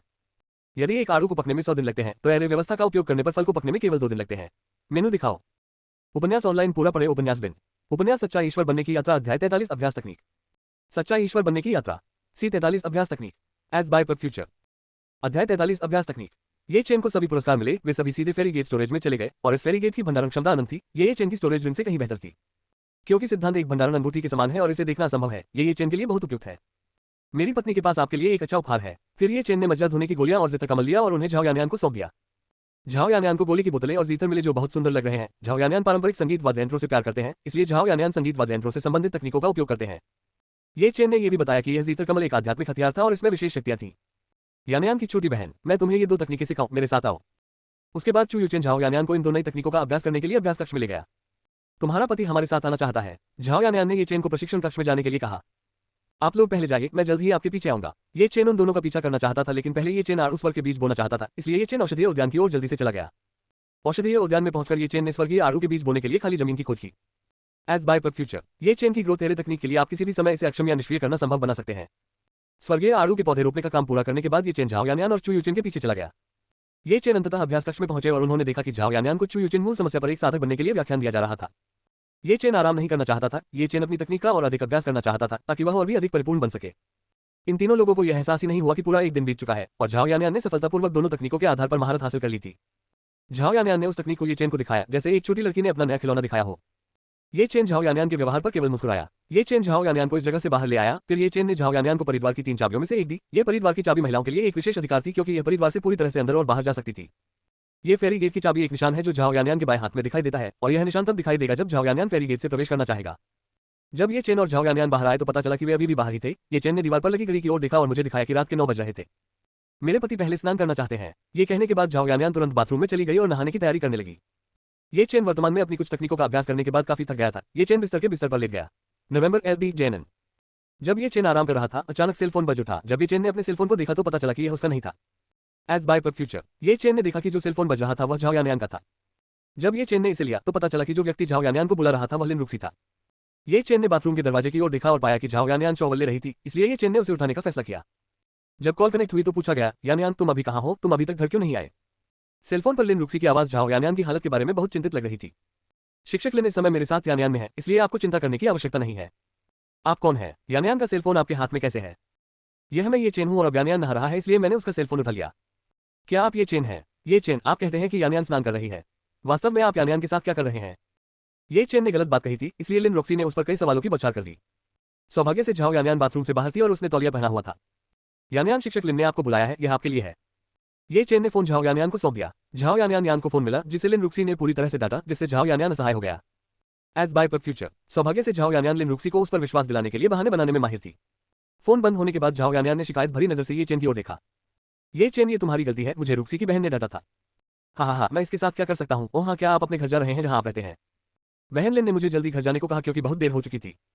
ठीक है, मैं तुम्हें ले चलूंगा। उसके बाद झाओ यानयान ने तुरंत अपने कपड़े बदल लिए जो उसने पहले पहने हुए थे। जब झाओ यानयान ने अपने कपड़े बदले तो ये चेन ने अपनी आंखें झाओ यानयान के शरीर से कभी नहीं हटाई। झाओ यानयान को नग्न अवस्था में ये चेन द्वारा देखे जाने पर कोई शर्म नहीं थी, बल्कि झाओ यानयान को काफी खुशी महसूस हुई। कुछ मिनट के बाद झाओ यानयान ने कपड़े पहनना समाप्त कर दिया। ये चेन ने तुरंत झाओ यानयान को उड़ान भरकर घर पहुंचाया क्योंकि यह पैदल चलने से कहीं अधिक तेज था। अंततः ये चेन और झाओ यानयान लड़कियों के छात्रावास के सामने वाले गेट पर पहुंचे। पति यहीं तक। झाओ यानयान फिर हॉस्टल के प्रवेश द्वार की ओर चला गया, लेकिन कुछ कदम चलते ही झाओ यानयान ने पीछे मुड़कर ये चेन को चूम लिया। ये चेन झाओ यानयान के अचानक हमले के लिए तैयार नहीं था। झाओ यानयान, मेरा असली पति आपसे अलग नहीं होना चाहता। यह स्वाभाविक था क्योंकि झाओ यानयान को लगा कि वे दोनों नई सुंदरियां थीं और जहां तक संभव हो वे अलग नहीं होना चाहती थीं। ये चेन, आप क्या कहते हैं कि यदि आप मुझसे मिलना चाहते हैं तो आप परिवार में प्रवेश कर सकते हैं। हम जहां भी हो, हम किसी भी समय मिल सकते हैं। झाओ यानयान, आज रात नहीं, मैं बस आराम करना चाहती हूँ। मैं लड़ाई से काफी थक गई हूँ पति, कल तक फिर से। ये कहने के बाद झाओ यानयान ने ये चेन की बाहें छोड़ दी और छात्रावास के प्रवेश द्वार की ओर भाग गई। झाओ यानयान की आकृति फिर से दिखाई न देने पर ये चेन ने इस स्थान को छोड़ने का निर्णय लिया और तुरंत आराम करने के लिए होटल में लौट आया। मेनू दिखाओ। उपन्यास ऑनलाइन पूरा पढ़े। उपन्यास बिन। उपन्यास सच्चा ईश्वर बनने की यात्रा, अध्याय 44, स्वादिष्ट आड़ू। सच्चा ईश्वर बनने की यात्रा, C44, स्वादिष्ट आड़ू। एज बाय पर फ्यूचर, अध्याय 44, स्वादिष्ट आड़ू। अगले दिन ये चेन स्कूल जाने के लिए निकल गया। कल रात झाओ यानयान ये चेन को घर छोड़ने और उसके कमरे में सोने के लिए लौटने के बाद। आज मौसम बहुत सुहाना और सुंदर है। लोग जीवन की आवश्यकताओं के लिए पैसे की तलाश में काम पर भी जाने लगे हैं। स्कूल के पास पहुंचने पर चेन को अचानक कई लोगों ने रोक लिया। ये लोग लोहे की पाइप और डंडे लिए हुए थे। क्या आप ये चेन है? जिस व्यक्ति ने ये चेन से बात की थी उसके सिर के सभी हिस्से चलती फिरती मम्मी की तरह पट्टियों में लिपटे हुए थे। ये चेन ये सुनकर लगभग हंस पड़ा। मेरा तुम सबसे कोई काम नहीं है, जल्दी से मेरे रास्ते से हट जाओ। ये चेन ने उन सभी को अपने रास्ते से हटाने की कोशिश की। मैं फिर पूछता हूँ, क्या आप ये चेन है या नहीं, या मैंने आपको मारा है? मम्मी की तरह पट्टियां बांधे हुए लोग सचमुच ये चेन पर चिल्ला रहे थे।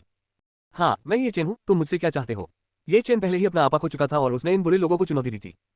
अच्छा, तुम दोनों जल्दी से इस व्यक्ति की टांगें तोड़ दो। सिर पर मम्मी पट्टी बांधे हुए आदमी ने अपने 2 आदमियों को जो हथियार लेकर आए थे ये चेन पर हमला करने का आदेश दिया। टकराना। इससे पहले कि सिर पर पट्टी बंधा आदमी हंस पाता, ये चेन ने अपना सिर कई मीटर तक उछाला और पट्टी बंधे आदमी का सिर एक स्ट्रीट लाइट पोल से टकरा गया। दोनों बुरे लोग केवल अपने बॉस को ये चेन द्वारा मारा जाता हुआ देख सकते थे। दोनों बदमाशों ने तुरंत लोहे की पाइप और लकड़ी की छड़ी से ये चेन पर हमला कर दिया। टकराना, टकराना, टकराना, टकराना, टकराना, टकराना, टकराना। उन दोनों ने ये चेन को पूरी ताकत से पीटा, लोहे के पाइप, टेढ़े मेढ़े और टूटी लकड़ी की छड़ियों से। दोनों अपराधियों को एक मुड़ी हुई पाइप और टूटी हुई लकड़ी की छड़ी देखकर भय हुआ। उन 2 बुरे लोगों को जो अजीब लग रहा था वह ये था कि ये चेन अभी भी एक मजबूत दीवार की तरह खड़ा था। ओह, अब मालिश काफी आरामदायक थी, चले जाओ। ये चेन ने दोनों बुरे लोगों का कोला उठाया, फिर उनके सिर को एक दूसरे पर जितनी जोर से हो सका पटक दिया। दोनों बुरे लोगों को तुरंत अपने सिर में दर्द महसूस हुआ, फिर ये चेन उस आदमी की ओर चला गया जिसने पट्टी बांधी हुई थी। अब इस व्यक्ति ने जो पट्टी पहन रखी है वह अलग हो गई है और यह बुरा आदमी अपना असली चेहरा दिखा रहा है। लोगों के चेहरे ये चेन के लिए परिचित थे, भले ही लोगों के चेहरों की स्थिति ये चेन की तरह मोटी थी, फिर भी वे इस व्यक्ति को याद कर रहे थे। हाँ, ये बुरा आदमी सुनहरे बालों वाला आदमी था जो एंटीक गुड्स प्रदर्शनी में ये चेन के साथ परेशानी की तलाश में था। बताओ तुम्हें किसने भेजा है? ये चेन ने सुनहरे आदमी के बाल पकड़ लिए और पूछा। भाई, मेरे दादाजी, मुझे खेद है कि मैंने आपको अभिभ्रमित कर दिया। जिस व्यक्ति ने मुझे पीटने के लिए कहा था वह सेंतु था। गोरे आदमी ने ये चेन पर दया की उम्मीद की। सेंतु, ये चेन बुदबुदाया। पता चला कि झाओ यानयान का पीछा करने वालों में से एक कल उसकी कक्षा में था। ये चेन ने उसे कल चेतावनी दी थी और ऐसा लग रहा था कि सेंतु ने उसे गंभीरता से नहीं लिया। बस बाद में देखना, मैं उस व्यक्ति को जरूर पछताने पर मजबूर कर दूंगा। झाओ यानयान अब उसकी महिला थी, ये चेन दूसरों को उसके बारे में बुरे विचार नहीं रखने देगी। मुझे नहीं मालूम कि तुम्हारा नाम क्या है, लेकिन अगर भविष्य में तुमने फिर से मुसीबत मोल लेने की हिम्मत की तो भविष्य में कुछ भी नहीं बचेगा। ये चेन का इन लोगों से कोई लेना देना नहीं था, इसलिए ये चेन ने उन्हें जाने दिया और स्कूल की ओर चल पड़ा। ये चेन के जाने के बाद जिन 2 लोगों के सिर में दर्द था वे आखिरकार जाग सके। दोनों आदमी गोरे आदमी के पास गए और उसे उठाने में मदद की। एज बाय पर फ्यूचर। बॉस, अब हमें क्या करना चाहिए? क्या हमें उस व्यक्ति को छोड़ देना चाहिए? ये दोनों बुरे लोग ये चेन से उसकी विचित्रता के कारण थोड़ा डरते थे। उन दोनों ने उसे पीटा था और चेन को कुछ नहीं हुआ था। जाने दो, उसने हमारे साथ जो किया उसके बाद में ये चेन नाम के इस व्यक्ति से कैसे छुटकारा पा सकता हूँ। सुनहरे बालों वाला वह आदमी आज सुबह ही अस्पताल से बाहर आया था और अब ये चेन के मुक्का से उसके कुछ दांत गिर गए थे। एक सुनहरे बालों वाला आदमी ये चेन से कैसे छुटकारा पा सकता था? चलो वापस चलते हैं, मैं इस समस्या के लिए बिग वुल्फ के बड़े भाई से पूछूंगा। इसके बाद वे तीनों उस रास्ते से भी थोड़ा लड़खड़ाते हुए चल पड़े। कुछ मिनटों के बाद ये चेन अंततः बिना किसी अन्य हस्तक्षेप के सुचारू रूप से अपनी कक्षा में पहुंच गया। झाओ यानयान जल्दी आ गए थे और हमेशा की तरह किताब पढ़ रहे थे। पत्नी, ये चेन ने जल्दबाजी की और झाओ यानयान की सीट की तरफ तेजी से चला गया। ये चेन मुझे सार्वजनिक रूप से ऐसे नहीं बुलाता। झाओ यानयान जो किताब पढ़ रहे थे वे ये चेन के पहले के कॉल से चौंक गए। ठीक है यानयान, तो क्या आप एक किसान होने के आदी हैं? ये चेन ने पूछा कि क्या झाओ यानयान को साधक बनने की आदत हो रही है। हाँ, मुझे ये पसंद है। आप जानते हैं, आज सुबह जब मैं उठा और पुस्तक की विषय वस्तु को याद करने की कोशिश की तो एक बार पढ़ने पर ही मुझे ये बहुत स्पष्ट रूप से याद हो गया। यह अच्छी बात है कि यानयान को ये पसंद है, तो क्या टीचर लिन को हमारे रिश्ते के बारे में पता है? ये चेन ने लिन रॉक्सी की ओर विषय बदल दिया। ये तुम्हारी गलती है, तुम्हें पता है, वास्तव में मुझे आधे घंटे से अधिक समय तक डांटा गया था। सौभाग्य से मैं कोई बहाना ढूंढ सकता था अगर मैं ऐसा नहीं करता। झाओ यानयान ने ये चेन से शिकायत की। अगर नहीं तो क्या? ये चेन झाओ यानयान के शब्दों का आगे का भाग जानना चाहता था। भूल जाओ। ओह हाँ, ये चेन, ऐसा लगता है कि रुक्सी की बहन के साथ तुम्हारा रिश्ता काफी खास है। कल की बहन रुक्सी तुम्हें अपने निजी कमरे में बुलाती है ना? अब विषय बदलने की बारी झाओ यानयान की है। लिन रुक्सी के साथ मेरा रिश्ता विशेष नहीं है, ये केवल शिक्षकों और छात्रों का ही हो सकता है। तो फिर मुझे बताओ कि तुमने कल लिन रुक्सी की बहन के कमरे में क्या किया था? वह प्रश्न। ये चेन थोड़ा उलझन में था। बताना होगा कि कैसे, क्योंकि कल ये चेन ने राइडिंग रूम में टीचर लिन रुक्सी के साथ लंच किया था और झाओ यानयान को तब तक इंतजार करने दिया जब तक उसका अपहरण नहीं हो गया। यदि ये चेन ने ऐसा कहा तो निश्चित रूप से झाओ यानयान नाराज हो जाएगा, क्योंकि ये चेन इसका जवाब देने में उलझन में था। चेन की शंकाओं को देखते हुए यानयान सेगारा ने कहा, N O vel B in dot C om. ये चेन, तो तुम मेरे साथ ईमानदार नहीं होना चाहते? झाओ यानयान रोना चाहती थी, इसलिए ये चेन के पास झाओ यानयान के साथ ईमानदार होने के अलावा कोई विकल्प नहीं था जो कल लिन रुक्सी के कमरे में हुआ था। झाओ यानयान, हाँ, तो ये सिर्फ साथ में लंच था। मुझे नहीं लगा कि आपका रिश्ता इतना करीबी होगा। ये चेन, ये केवल यानयान को ठीक करने का इनाम है। झाओ यानयान, मुझे नहीं लगता कि यह सिर्फ खाना बनाने के लिए है। आप जानते हैं, भले ही रुक्सी की बड़ी बहन आपके लिए खाना बनाती है, लेकिन अगर मैं किसी ऐसे आदमी के साथ खाना खाती हूँ जिसे मैंने पहले कभी नहीं देखा है, यहाँ तक कि रुक्सी की बहन के पुरुष अनुयायियों के हर निमंत्रण को हमेशा अनदेखा किया जाता है। ये चेन, तुम्हारा मतलब? ये चेन को झाओ यानयान का मतलब समझ में नहीं आया। मेरा मतलब है, शायद रुक्सी की बहन के मन में तुम्हारे लिए भावनाएं हैं। एज बाय पर फ्यूचर। झाओ यानयान ने ये चेन से कहा। हाँ, टीचर लिन जैसे लोगों का मुझमें दिलचस्पी लेना असंभव है, वह मुझे हमेशा एक छात्र के रूप में ही देखते हैं। ये चेन ने याद किया कि हर बार लिन रुक्सी हमेशा उसे केवल विषय और उसके भविष्य के करियर पर सलाह देती थी, और जब वे दोनों साथ थे तब लिन रुक्सी ने कभी भी प्यार या किसी भी चीज पर चर्चा नहीं की थी। इस दुनिया में कुछ भी असंभव नहीं है। आप जानते हैं कि महिलाएं बहुत जटिल प्राणी हैं। झाओ यानयान ने मुस्कुराते हुए कहा। झाओ यानयान, ये चेन, मुझे बहुत खुशी है कि तुम मेरे साथ ईमानदार होना चाहते हो। मुझे कोई आपत्ति नहीं है अगर तुम्हारे पास कोई दूसरी महिला है, लेकिन मुझे उम्मीद है कि तुम हमेशा अपने दिल में मुझसे प्यार करोगे। ये चेन, यानयान, तुम हमेशा ऐसी महिला रहोगी जिसे मैं इस जीवन में और आने वाले जीवन में सबसे ज्यादा प्यार करता हूँ। ये चेन ने झाओ यानयान का हाथ पकड़कर अपना वादा किया। झाओ यानयान ने जब ये सुना तो उसका दिल बहुत मीठा और खुश हुआ। मास्टर, क्या ये बढ़िया नहीं है? झाओ यानयान सहमत है। आपके पास अन्य महिलाएं हैं, इसलिए भविष्य में कोई और समस्या नहीं होगी। चू यूचेन की आवाज उसके मन में बोल रही थी, यह आपका काम नहीं है। ये चेन ने बेपरवाही से कहा। हे, कम से कम थोड़ा खुश भाव तो दिखाओ, बुनियादी बात अच्छी नहीं है। ये कहने के बाद चू यूचान चुप हो गया और कुछ और नहीं बोला। ये चेन और झाओ यानयान ने पाठ शुरू होने तक बातचीत जारी रखी। सुबह पढ़ाने वाला शिक्षक लिन रुक्सी नहीं था, बल्कि एक मध्यम आयु वर्ग का पुरुष शिक्षक था। लिन रुक्सी दोपहर को पढ़ाता था। विश्राम के दौरान झाओ यानयान को अपने सेलफोन पर एक संदेश मिला। कौन? ये चेन ने उत्सुकता से पूछा। ये लिन रूक्सी की बहन है, उसने कहा कि आपको अब उसके कमरे में जाना चाहिए, वहां भी एक महत्वपूर्ण मामला है। झाओ यानयान ने संदेश की सामग्री पढ़ी। लिन रूक्सी को पता था कि झाओ यानयान और ये चेन अब अच्छे दोस्त थे, लेकिन लिन रूक्सी को नहीं पता था कि वे वास्तव में प्रेमी जुड़े थे। इसलिए लिन रूक्सी ने झाओ यानयान को एक संदेश भेजा जो ये चेन के साथ एक ही टेबल पर बैठे थे। शायद आज लंच है तो अभी जाओ वरना रॉक्सी की बहन फिर नाराज हो जाएगी। झाओ यानयान ने ये चेन को लिन रूक्सी के स्थान पर जाने के लिए प्रोत्साहित किया। झाओ यानयान ने लिन रूक्सी को ये चेन की महिला बनाने की योजना बनाई ताकि झाओ यानयान को अब ये डर न रहे कि लिन रूक्सी उसके दादा को रिपोर्ट करेगी। झाओ यानयान के दादा झाओ यानयान के प्रति एक सख्त व्यक्ति थे, जिसके कारण झाओ यानयान के अब तक कुछ ही दोस्त हैं क्योंकि उन पर बहुत अधिक प्रतिबंध थे। सौभाग्य से लिन रूक्सी के साथ रहने के बाद झाओ यानयान अब थोड़ा स्वतंत्र महसूस कर रही थी। लेकिन अगर लिन रूक्सी ने अपने दादा को इसकी सूचना दी तो बहुत संभावना थी कि झाओ यानयान को फिर से अपने दादा के घर जाना पड़ेगा। इसलिए यदि झाओ यानयान और लिन रूक्सी एक ही नाव पर होते तो लिन रूक्सी अपने दादा को इसकी सूचना नहीं देता। वह एकदम सही योजना थी। झाओ यानयान को पता ही नहीं चला कि कब वह योजना उसके दिमाग में आने लगी। ये चेन लिन रूक्सी रुआंगडान में पहुंचे। जब उन्होंने कमरे में प्रवेश किया तो डिब्बे में भोजन लिन रूक्सी द्वारा बड़े करीने से व्यवस्थित किया गया था। ओह, लगता है इसका स्वाद अच्छा होगा। ये चेन ने तुरंत एक कुर्सी खींची और लिन रॉक्सी के सामने बैठ गया। फिर ये चेन ने भोजन सामग्री खाना शुरू कर दिया। ये चेन को अजीब लगा क्योंकि लिन रॉक्सी हमेशा की तरह उससे शायद ही कभी बात करती थी, जो ये चेन से कई चीजें पूछती थी। यहां तक कि समाप्त होने तक भी लिन रॉक्सी ने शायद ही कभी बात की। क्या टीचर लिन मुझ पर नाराज है? ये चेन ने अपने दिल में कहा।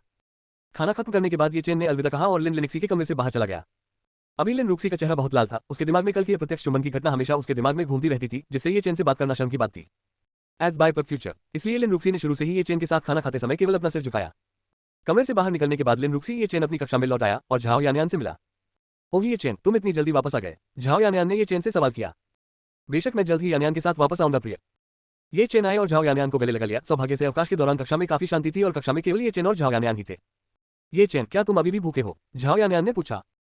ये चेन, तो क्या? आज मैं खाना लेकर आया हूं, क्यों ना हम साथ में खाएं? झाओ यानयान ने मेज के नीचे से खाने का एक डिब्बा निकाला। हाँ चलो रेलवेज के गेट पर चले, वहां कोई हमें परेशान नहीं करेगा। इसके बाद ये चेन ने झाओ यानयान को एक सुनसान जगह पर खींच लिया ताकि जब वे बाहर निकले तो किसी को पता न चले। ये चेन और झाओ यानयान भी पिकनिक मना रहे थे। परिवार पर दृश्य बहुत सुंदर था, यहाँ तक कि जब वे खा रहे थे तो एक दूसरे को खिलाते हुए बहुत रोमांटिक थे। ये चेन को अभी याद आया कि उसने कल भी 6 लगाया था, अब ये बढ़ जाना चाहिए था। ये चेन फिर थोड़ी देर के लिए औषधीय उद्यान में गया और उसने देखा कि ये चेन ने कल जो एस लगाया था वह अब एक बड़ा पेड़ बन गया था और यह वास्तव में फलदार था और फल सामान्य आड़ू से बहुत बड़ा था। हालांकि फल 30 के आसपास है। ये चेन ने 5 के आसपास फल मिमेटिक किया और एक साथ खाने के लिए झाओ यानयान को ले गया।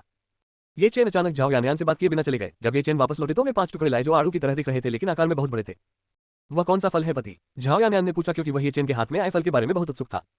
इसे पैराडाइज पीचेस कहते हैं, मैंने भी इसे पहले कभी नहीं खाया है, चलो हम सब मिलकर इसे चखते हैं। ये चेन ने फूल छीलने के लिए अपने भंडारण कक्ष से एक चाकू निकाला।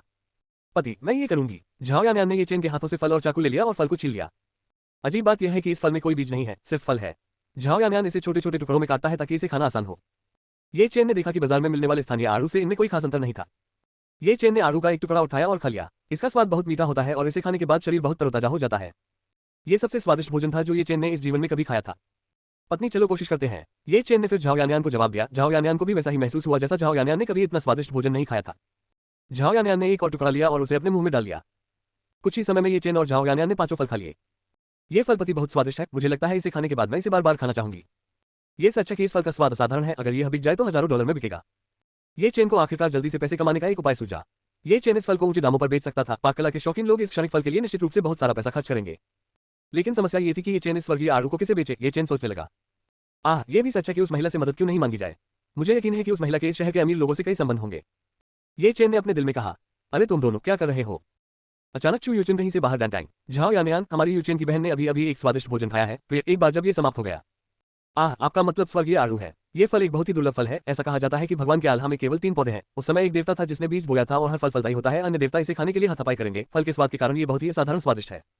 चू यूचेन ने झाओ यानयान को समझाया। ये चेन को समझ में आने लगा कि इस फल में ऐसा क्यों नहीं है, क्योंकि वास्तव में इस फल को उगाया नहीं जा सकता था, जिससे ये दुर्लभ हो गया था।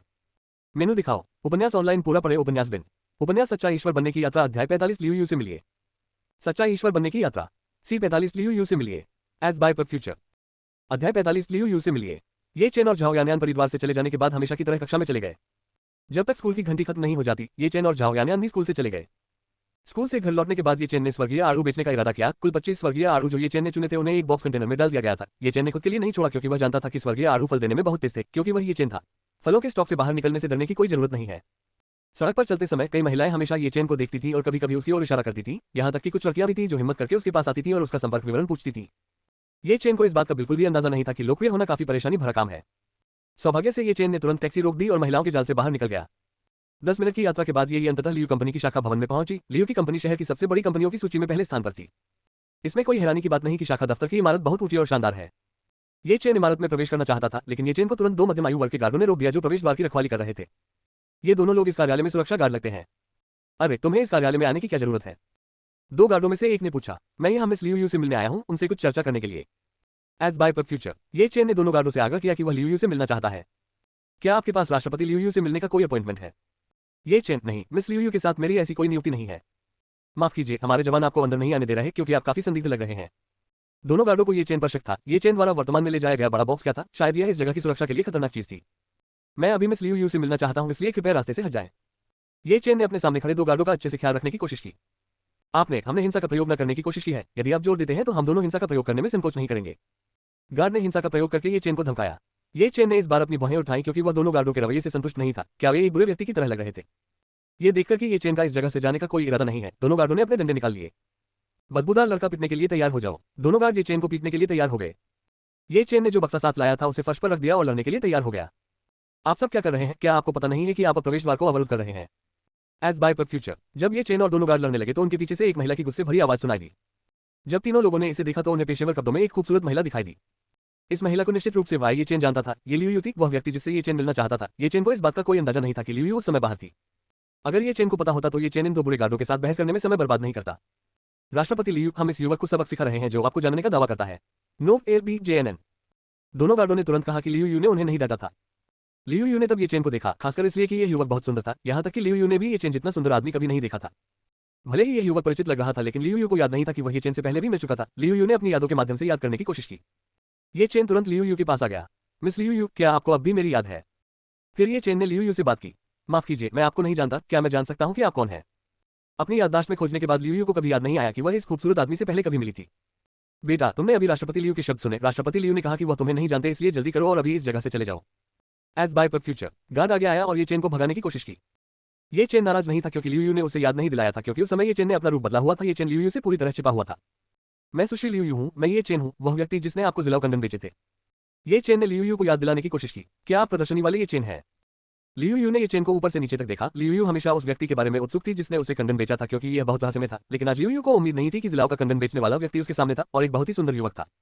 मुझे खुशी है कि सुश्री लियू यू अभी भी मुझे याद करती हैं। ये चेन थोड़ा हंसा, फिर दोनों गार्डों की ओर तिरस्कार भरी नजरों से देखा। दोनों गार्डों के पूरे शरीर में पसीना आने लगा। इन गार्डों को उम्मीद नहीं थी कि यह युवक चेयरमैन लियू को जानता होगा। अगर इस आसान आदमी ने लियू यू से शिकायत कर दी तो उनका घुड़सवारी का करियर खत्म हो जाएगा। तो मिस्टर ये चेन, आप मुझसे क्या चाहते हैं? लियू यू को आश्चर्य हुआ कि ये चेन उसे क्यों ढूंढ रहा था। मैं आपके साथ व्यापार करना चाहता हूं, क्या आप इच्छुक हैं? ये चेन ने तुरंत मुख्य बिंदुओं पर बात की। तो फिर चलो हम इस बारे में मिस्टर ये चेन से बात करते हैं। लियू यू ने ये चेन को इमारत में प्रवेश करने के लिए आमंत्रित किया। ये चेन ने अपने हाथ में पकड़ा हुआ बक्सा लिया और लियू यू के पीछे पीछे प्रवेश द्वार तक चला गया। दोनों गार्डों को अंततः राहत मिली क्योंकि लियू यू को उन दोनों से कोई आपत्ति नहीं थी जिन्होंने दोनों गार्डों के दिलों का बोझ गायब कर दिया था। लियू यू जो प्रवेश द्वार की ओर जा रहा था, अचानक रुक गया और पीछे मुड़कर देखा। तुम दोनों को आज से आधिकारिक तौर पर नौकरी से निकाल दिया गया है। अब तुम अपनी वर्दी कार्यालय में वापस कर सकते हो। फिर लियू यू तुरंत ये चेन के साथ चला गया जो उसके पीछे पीछे आया। दोनों गार्ड शुरू में खुश थे क्योंकि उन्हें लियू यू ने डांटा नहीं था, लेकिन लियू यू के मुंह से ये शब्द सुनने के बाद दोनों गार्डों पर बिजली गिर गई। दोनों गार्ड अपनी बदकिस्मती पर केवल अफसोस ही कर सकते हैं। एक सुरक्षा गार्ड के तौर पर इस जगह पर मूल वेतन बहुत अधिक है, एक महीने में $1500। यह कोई मासिक बोनस नहीं है, जबकि अन्य जगहों पर सुरक्षा गार्ड का वेतन केवल $500 है, जो कि यहाँ मिलने वाले वेतन का 1/3 है। दोनों गार्ड उदास होकर अपने कपड़े सौंपने के लिए सुरक्षा कार्यालय में गए। मेनू दिखाओ। उपन्यास ऑनलाइन पूरा पढ़े। उपन्यास बिन। उपन्यास सच्चा ईश्वर बनने की यात्रा। अध्याय 46 व्यापार। सच्चा ईश्वर बनने की यात्रा। C46 व्यवसाय। एज बाय पर फ्यूचर। अध्याय 46 व्यापार। जब ये चेन और लियू यू ने इमारत में प्रवेश किया तो ये चेन से मिलने वाले सभी कर्मचारियों ने हमेशा लियू यू का अभिवादन किया। कई आम कर्मचारी लियू यू की सराहना इसलिए करते हैं क्योंकि उनकी नेतृत्व शैली बहुत अच्छी है, यहाँ तक कि उन्हें हर साल बोनस भी मिलता है। क्योंकि वह कंपनी में एक कर्मचारी है, लियू यू वास्तव में बहुत समृद्ध है। कुछ कर्मचारियों ने ये चेन नामक एक सुंदर व्यक्ति को भी देखा जो राष्ट्रपति लियू यू के पीछे एक बक्सा लेकर चल रहा था। लियू यू का बाहरी हिस्सा इमारत के सबसे ऊपर है, इसलिए वहां कुछ अच्छा समय बिताएं। जब ये चेन ने लियू यू का कमरा खोला तो ये चेन ने एक बहुत विशाल कमरा देखा जिसका क्षेत्रफल लगभग 50 वर्ग मीटर था और अंदर बहुत ही शानदार साज सज्जा थी। इस कमरे में पूरी सुविधाएं हैं, जैसे कि यह एक कार्यालय नहीं बल्कि एक घर है। श्री, ये चेन पहले बैठेंगे, उसके बाद मैं ड्रिंक बनाऊंगी। लियू यू ने ये चेन को कुर्सी पर बैठने के लिए आमंत्रित किया और फिर लियू यू कॉफी बनाने के लिए कॉफी मशीन के पास चली गई। यदि बाहर के कर्मचारियों को पता चलता कि इस स्थान पर उनके सबसे सम्मानित अध्यक्ष 20 वर्ष से कम उम्र के युवाओं के लिए कॉफी बनाते हैं तो वे आश्चर्यचकित हो जाते, क्योंकि इस कंपनी के कर्मचारी इस शहर में लियू यू की मजबूत स्थिति के बारे में जानते थे, यहाँ तक कि एक अन्य कंपनी के एक बड़े मालिक के रूप में जो बहुत अभिमानी और अभिमानी था। जब लियू यू के साथ साझेदारी की तो तुरंत उस स्थिति को बदल दिया और भयभीत बच्चों की तरह बहुत आज्ञाकारी हो गया। उनके शिक्षक। कारण बहुत सरल था, लियू यू के मुंह से निकले एक ही शब्द से बड़े बॉस की कंपनी का पता आसानी से लगाया जा सकता था। इस शहर की सामान्य कंपनियों में से एक के रूप में लियू यू की कंपनी इस शहर में आर्थिक पहिए का पूरा लाभ उठाती है, इसलिए अन्य व्यावसायिक मामलों पर चर्चा करना लियू यू के स्वामित्व वाली कंपनी की तरह ही है। यहाँ तक कि मेयर को भी लियू यू को एक चेहरा देना चाहिए। लियू यू ने एक टेबल पर उसके लिए 2 कप कॉफी रखी और एक ये चेन के लिए। NOWELBJAN.CO श्री ये चेन नशे में थे। एड्स बाय पर फ्यूचर। लियू यू ने दोस्ताना मुस्कान के साथ ये चेन से कहा। वह लियू यू नहीं है, आपको बहुत औपचारिक होने की जरूरत नहीं है, आप मुझे ये चेन ही बुला सकते हैं। ओह ठीक है, ये चेन तुम मुझे लियू यू भी कह सकते हो, तुम्हें मेरे साथ बहुत औपचारिक होने की भी जरूरत नहीं है। तो फिर ये चेन तुम्हें मुझसे क्या काम चाहिए? लियू यू ने पूछा। ये चेन ने अचानक व्यापार करने के लिए क्यों कहा? लियू यू के लिए ये चेन एक ऐसी व्यक्ति है जो काफी मजबूत और रहस्यमय है, यहाँ तक कि उसकी दादी जो लंबे समय से बीमार है वह भी कुछ ही दिनों में ठीक हो सकती है। यहाँ तक कि पेशेवर डॉक्टरों ने भी उस समय उसकी दादी का इलाज छोड़ दिया था, जिससे लियू यू और भी हताश हो गया था।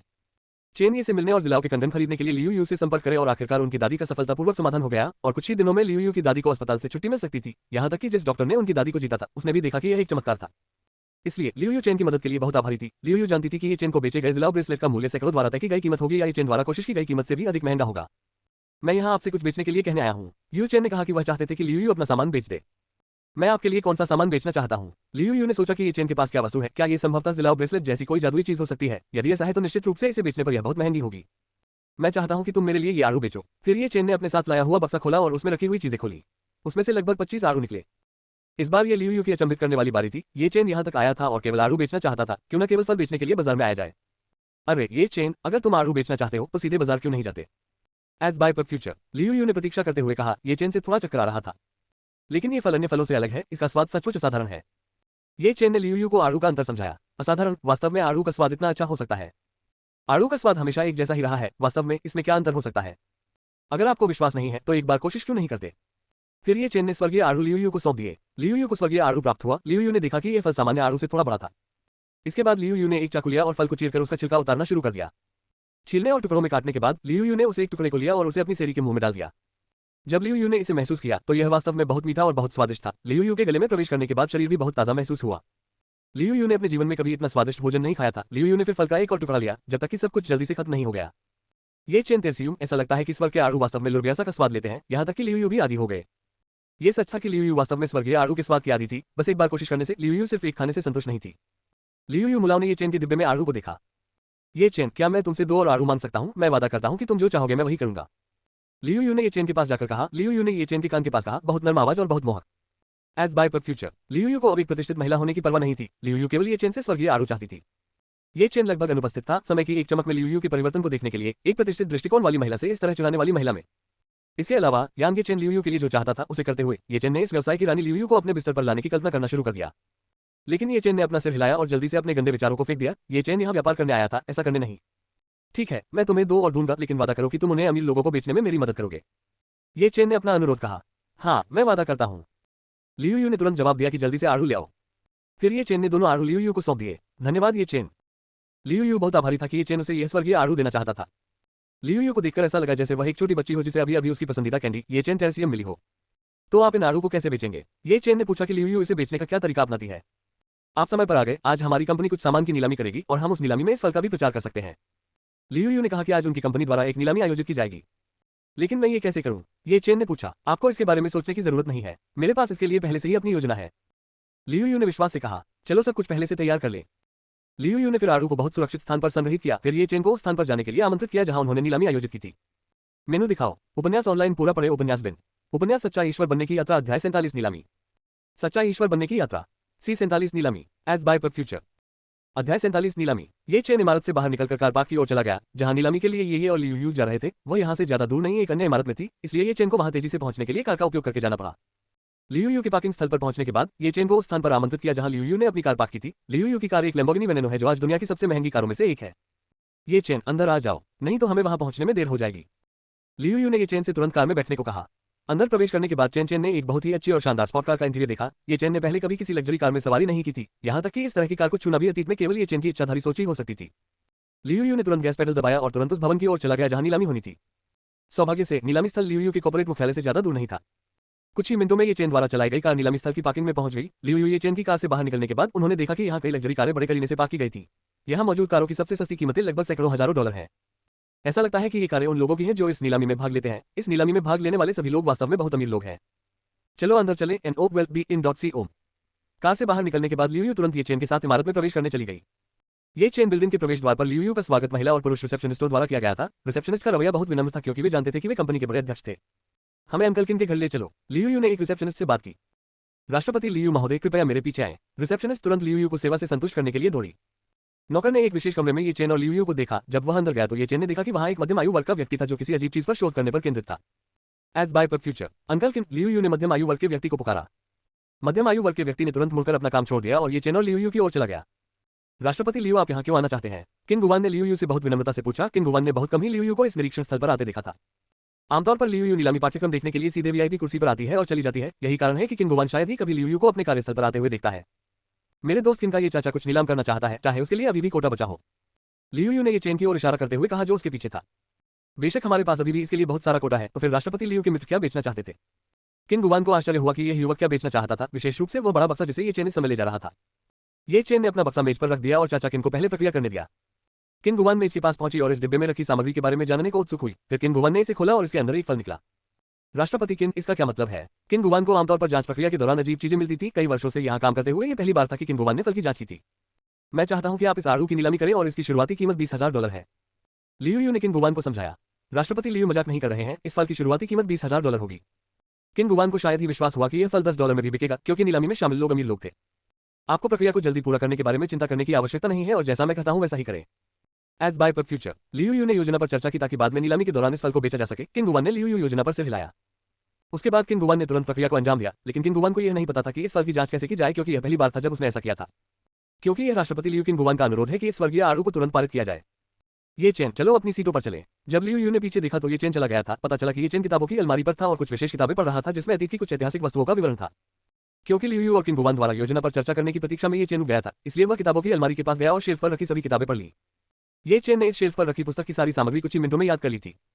जब लियू यू ने फोन किया तो ये चेन ने तुरंत किताब रख दी और लियू यू के पास वापस चला गया। हाँ चलो चलते हैं। लियू यू और ये चेन भी अंततः उस कमरे में गए जहां वस्तुओं की नीलामी की जानी थी।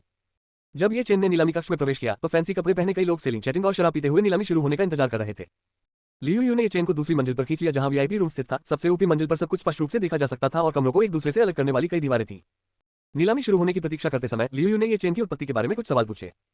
लियू यू को वास्तव में यह विश्वास नहीं हुआ कि ये चेन अभी भी एक हाई स्कूल का छात्र था और लियू यू से कुछ साल छोटा था। देवियों और सज्जनों, कृपया चुप रहो, नीलामी जल्द ही शुरू होगी। नीलामी की मेजबान एक महिला है जो अपने सांप के साथ बहुत सेक्सी और बहुत चुलबुली है। अब उपस्थित लोग ही वह पहली वस्तु हैं जिनकी हम नीलामी करेंगे। महिला ने ये चेन के आड़ू को ढकने वाला ढक्कन खोला। खोलने के बाद लोग पूछने लगे कि सच्चाई क्या है। एज बाय पर फ्यूचर ये आड़ू है, शुरुआती कीमत $20,000, ऑफर अभी से शुरू। कीमत का उल्लेख होने के बाद लगभग कोई भी ये चेन के आड़ू पर बोली नहीं लगाना चाहता था। लोगों ने नाराजगी और अपमान करना शुरू कर दिया। केवल एक आड़ू इस तरह की बड़ी नीलामी में कैसे प्रवेश कर सकता है? कई सेवक तुरंत अंदर आए और एक प्लेट में आड़ू लेकर आए और सबको बांटने लगे। लियू यू ने अनुमान लगाया था कि ऐसा होगा, इसलिए लियू यू ने पूरे दर्शकों को वितरित करने के लिए 3 टुकड़े तैयार किए थे ताकि उन्हें पता चले कि आड़ू का स्वाद कितना बढ़िया था। अब देवियों और सज्जनों, ये वही आड़ू है जिनकी हम अब नीलामी कर रहे हैं, कृपया प्रयास करें। लोग प्लेट में फलों के छोटे छोटे टुकड़े डालकर चखने लगे। जब उन्होंने आड़ू के छोटे छोटे टुकड़े डाले तो उन्हें भी लियू यू जैसा ही एहसास हुआ। उपस्थित लोगों ने पहले कभी इतना स्वादिष्ट भोजन नहीं चखा था। यहाँ तक कि वे आमतौर पर जो 5 सितारा रेस्तरां का खाना खाते हैं उसकी तुलना इस आड़ू के स्वाद से नहीं की जा सकती। मैं 25,000 का हूँ, लोगों में से एक ने ये चेन के आड़ू पर बोली लगानी शुरू कर दी। मैं इसे नहीं लूंगा, मैं फल के लिए 50,000 की बोली लगाऊंगा। वहां उपस्थित लोग एक एक करके बोली लगाने लगे। यहाँ तक कि जिन लोगों ने पहले अपमान किया था वे भी स्वर्गीय आड़ू पर बोली लगाने लगे। जब तक स्वर्गीय आड़ू की कीमत सैकड़ों हजारों डॉलर तक नहीं पहुंच जाती। $5,00,000। अंततः कोई ऐसा व्यक्ति है जो कीमत बढ़ाकर $5,000 करने का साहस करता है। हालांकि आड़ू का स्वाद असाधारण है, लेकिन $500,000 बहुत महंगा है, खासकर इसलिए क्योंकि यह अभी भी पहली वस्तु नीलामी है। $7,00,000। जाहिर है अभी भी ऐसे लोग हैं जो इस आड़ू की कीमत बढ़ाना चाहते हैं। ये चेन इस प्रतिस्पर्धा को देखकर बस मुस्कुराया, क्योंकि आखिरकार इन लोगों की प्रतिस्पर्धा से सबसे अधिक लाभ ये चेन को ही मिला था। $7,00,000। क्या कोई फिर से बोली लगाना चाहता है? महिला आयोजक ने वहां उपस्थित दर्शकों से पूछा, लेकिन ये लोग चुप थे और किसी ने ऊंची बोली लगाने की हिम्मत नहीं की। अगर कोई और नहीं चाहता तो मैं विजेता की घोषणा करूंगी। इस आड़ू को लाने के लिए श्रीमान नंबर 20 को बधाई। महिला नीलामी करता आड़ू जीतने वाले व्यक्ति को बधाई देती है। कुछ लोग काफी निराश दिखे क्योंकि वे स्वादिष्ट आड़ू घर नहीं ला सके। तो हम दूसरे आइटम पर आगे बढ़ते हैं। इसके बाद नीलामीकर्ता ने दूसरी वस्तु का कवर खोला तो वह भी आड़ू ही था। कुछ लोग जो पहले निराश हो गए थे वे तुरंत उत्साहित हो गए और प्रारंभिक कीमत का इंतजार करने लगे तथा दोबारा बोली लगाने की तैयारी करने लगे। मेनू दिखाओ। उपन्यास ऑनलाइन पूरा पढ़े। उपन्यास बिन। उपन्यास सच्चा ईश्वर बनने की यात्रा, अध्याय 47 नीलामी। सच्चा ईश्वर बनने की यात्रा C47 नीलामी। एज बाय पर फ्यूचर अध्याय 47 नीलामी। ये चेन इमारत से बाहर निकलकर कार पार्क की ओर चला गया जहां नीलामी के लिए ये और लियू यू जा रहे थे। वह यहां से ज्यादा दूर नहीं एक अन्य इमारत में थी, इसलिए ये चेन को वहां तेजी से पहुंचने के लिए कार का उपयोग करके जाना पड़ा। लियू यू के पार्किंग स्थल पर पहुंचने के बाद ये चेन को उस स्थान पर आमंत्रित किया जहां लियू यू ने अपनी कार पार्क की थी। लियू यू की कार एक लैम्बोर्गिनी वेनेनो है जो आज दुनिया की सबसे महंगी कारों में से एक है। ये चेन, अंदर आ जाओ, नहीं तो हमें वहां पहुंचने में देर हो जाएगी। लियू यू ने ये चेन से तुरंत कार में बैठने को कहा। अंदर प्रवेश करने के बाद चेन ने एक बहुत ही अच्छी और शानदार स्पॉर्ट कार का इंटीरियर देखा। ये चेन ने पहले कभी किसी लग्जरी कार में सवारी नहीं की थी, यहाँ तक कि इस तरह की कार को छूना भी अतीत में केवल ये चेन की इच्छाधारी सोच ही हो सकती थी। लियू यू ने तुरंत गैस पेडल दबाया और तुरंत उस भवन की ओर चला गया जहां नीलामी होनी थी। सौभाग्य से नीलामी स्थल लियू यू के कॉर्पोरेट मुख्यालय से ज्यादा दूर नहीं था। कुछ ही मिनटों में ये चेन द्वारा चलाई गई कार नीलामी स्थल की पार्किंग में पहुंच गई। लियू यू ये चेन की कार से बाहर निकलने के बाद उन्होंने देखा कि यहाँ कई लग्जरी कारें बड़े करीने से पार्क की गई थी। यहाँ मौजूद कारों की सबसे सस्ती कीमतें लगभग सैकड़ों हजारों डॉलर हैं। ऐसा लगता है कि ये कारें उन लोगों की हैं जो इस नीलामी में भाग लेते हैं। इस नीलामी में भाग लेने वाले सभी लोग वास्तव में बहुत अमीर लोग हैं। चलो अंदर चले। एन ओप वेल्थ बी इन .com। कार से बाहर निकलने के बाद लियू तुरंत ये चेन के साथ इमारत में प्रवेश करने चली गई। ये चेन बिल्डिंग के प्रवेश द्वार पर लियू का स्वागत महिला और पुरुष रिसेप्शनिस्टों द्वारा किया गया था। रिसेप्शनिस्ट का रवैया बहुत विनम्र था क्योंकि वे जानते थे कि वे कंपनी के बड़े अध्यक्ष थे। हमें अंकल किन के घर ले चलो, लियू ने एक रिसेप्शनिस्ट से बात की। राष्ट्रपति लियू महोदय कृपया मेरे पीछे आएं। रिसेप्शनिस्ट तुरंत लियू को सेवा से संतुष्ट करने के लिए दौड़ी। नौकर ने एक विशेष कमरे में ये चेन और लियू को देखा। जब वह अंदर गया तो ये चेन ने देखा कि वहां एक मध्यम आयु वर्ग का व्यक्ति था जो किसी अजीब चीज पर शोध करने पर केंद्रित था। एज बाय पर फ्यूचर अंकल किन, लियू ने मध्यम आयु वर्ग के व्यक्ति को पुकारा। मध्यम आयु वर्ग के व्यक्ति ने तुरंत मुड़कर अपना काम छोड़ दिया और ये चेन और लियू की ओर चला गया। राष्ट्रपति लियू, आप यहाँ क्यों आना चाहते हैं? किन गुवान ने लियू से बहुत विनम्रता से पूछा। किन गुवान ने बहुत कम ही लियू को इस निरीक्षण स्थल पर आते देखा था। आमतौर पर लियू नीलामी पाठ्यक्रम देखने के लिए सीधे वीआईपी कुर्सी पर आती है और चली जाती है। यही कारण है कि किन गुवान शायद ही कभी लियू को अपने कार्यस्थल पर आते हुए देखता है। मेरे दोस्त किन का ये चाचा कुछ नीलाम करना चाहता है, चाहे उसके लिए अभी भी कोटा बचा हो। लियू ने ये चेन की ओर इशारा करते हुए कहा जो उसके पीछे था। बेशक हमारे पास अभी भी इसके लिए बहुत सारा कोटा है, तो फिर राष्ट्रपति लियू के मित्र क्या बेचना चाहते थे? किन गुवान को आश्चर्य हुआ कि यह युवक क्या बेचना चाहता था, विशेष रूप से वो बड़ा बक्सा जिसे ये चेन इस समय ले जा रहा था। ये चेन ने अपना बक्सा मेज पर रख दिया और चाचा किन को पहले प्रक्रिया करने दिया। किन गुवान मेज के पास पहुंची और इस डिब्बे में रखी सामग्री के बारे में जानने को उत्सुक हुई। फिर किन गुवान ने इसे खोला और इसके अंदर एक फल निकला। राष्ट्रपति किन, इसका क्या मतलब है? किन गुवान को आमतौर पर जांच प्रक्रिया के दौरान अजीब चीजें मिलती थी। कई वर्षों से यहाँ काम करते हुए ये पहली बार था कि किन गुवान ने फल की जांच की थी। मैं चाहता हूं कि आप इस आड़ू की नीलामी करें और इसकी शुरुआती कीमत $20,000 है, लियू ने किन गुवान को समझाया। राष्ट्रपति लियू मजाक नहीं कर रहे हैं, इस फल की शुरुआती कीमत $20,000 होगी। किन गुवान को शायद ही विश्वास हुआ कि यह फल $10 में भी बिकेगा, क्योंकि नीलामी में शामिल लोग अमीर लोग थे। आपको प्रक्रिया को जल्दी पूरा करने के बारे में चिंता करने की आवश्यकता नहीं है और जैसा मैं कहता हूं वैसा ही करें। एज बाय पर फ्यूचर लियू ने योजना पर चर्चा की ताकि बाद में नीलामी के दौरान इस फल को बेचा जा सके। किन गुवान ने लियू योजना पर सिर हिलाया। उसके बाद किन गुवान ने तुरंत प्रक्रिया को अंजाम दिया, लेकिन किन गुवान को यह नहीं पता था कि इस फल की जांच कैसे की जाए, क्योंकि यह पहली बार था जब उसने ऐसा किया था। क्योंकि यह राष्ट्रपति लियू किन गुवान का अनुरोध है कि इस स्वर्गीय आड़ू को तुरंत पारित किया जाए।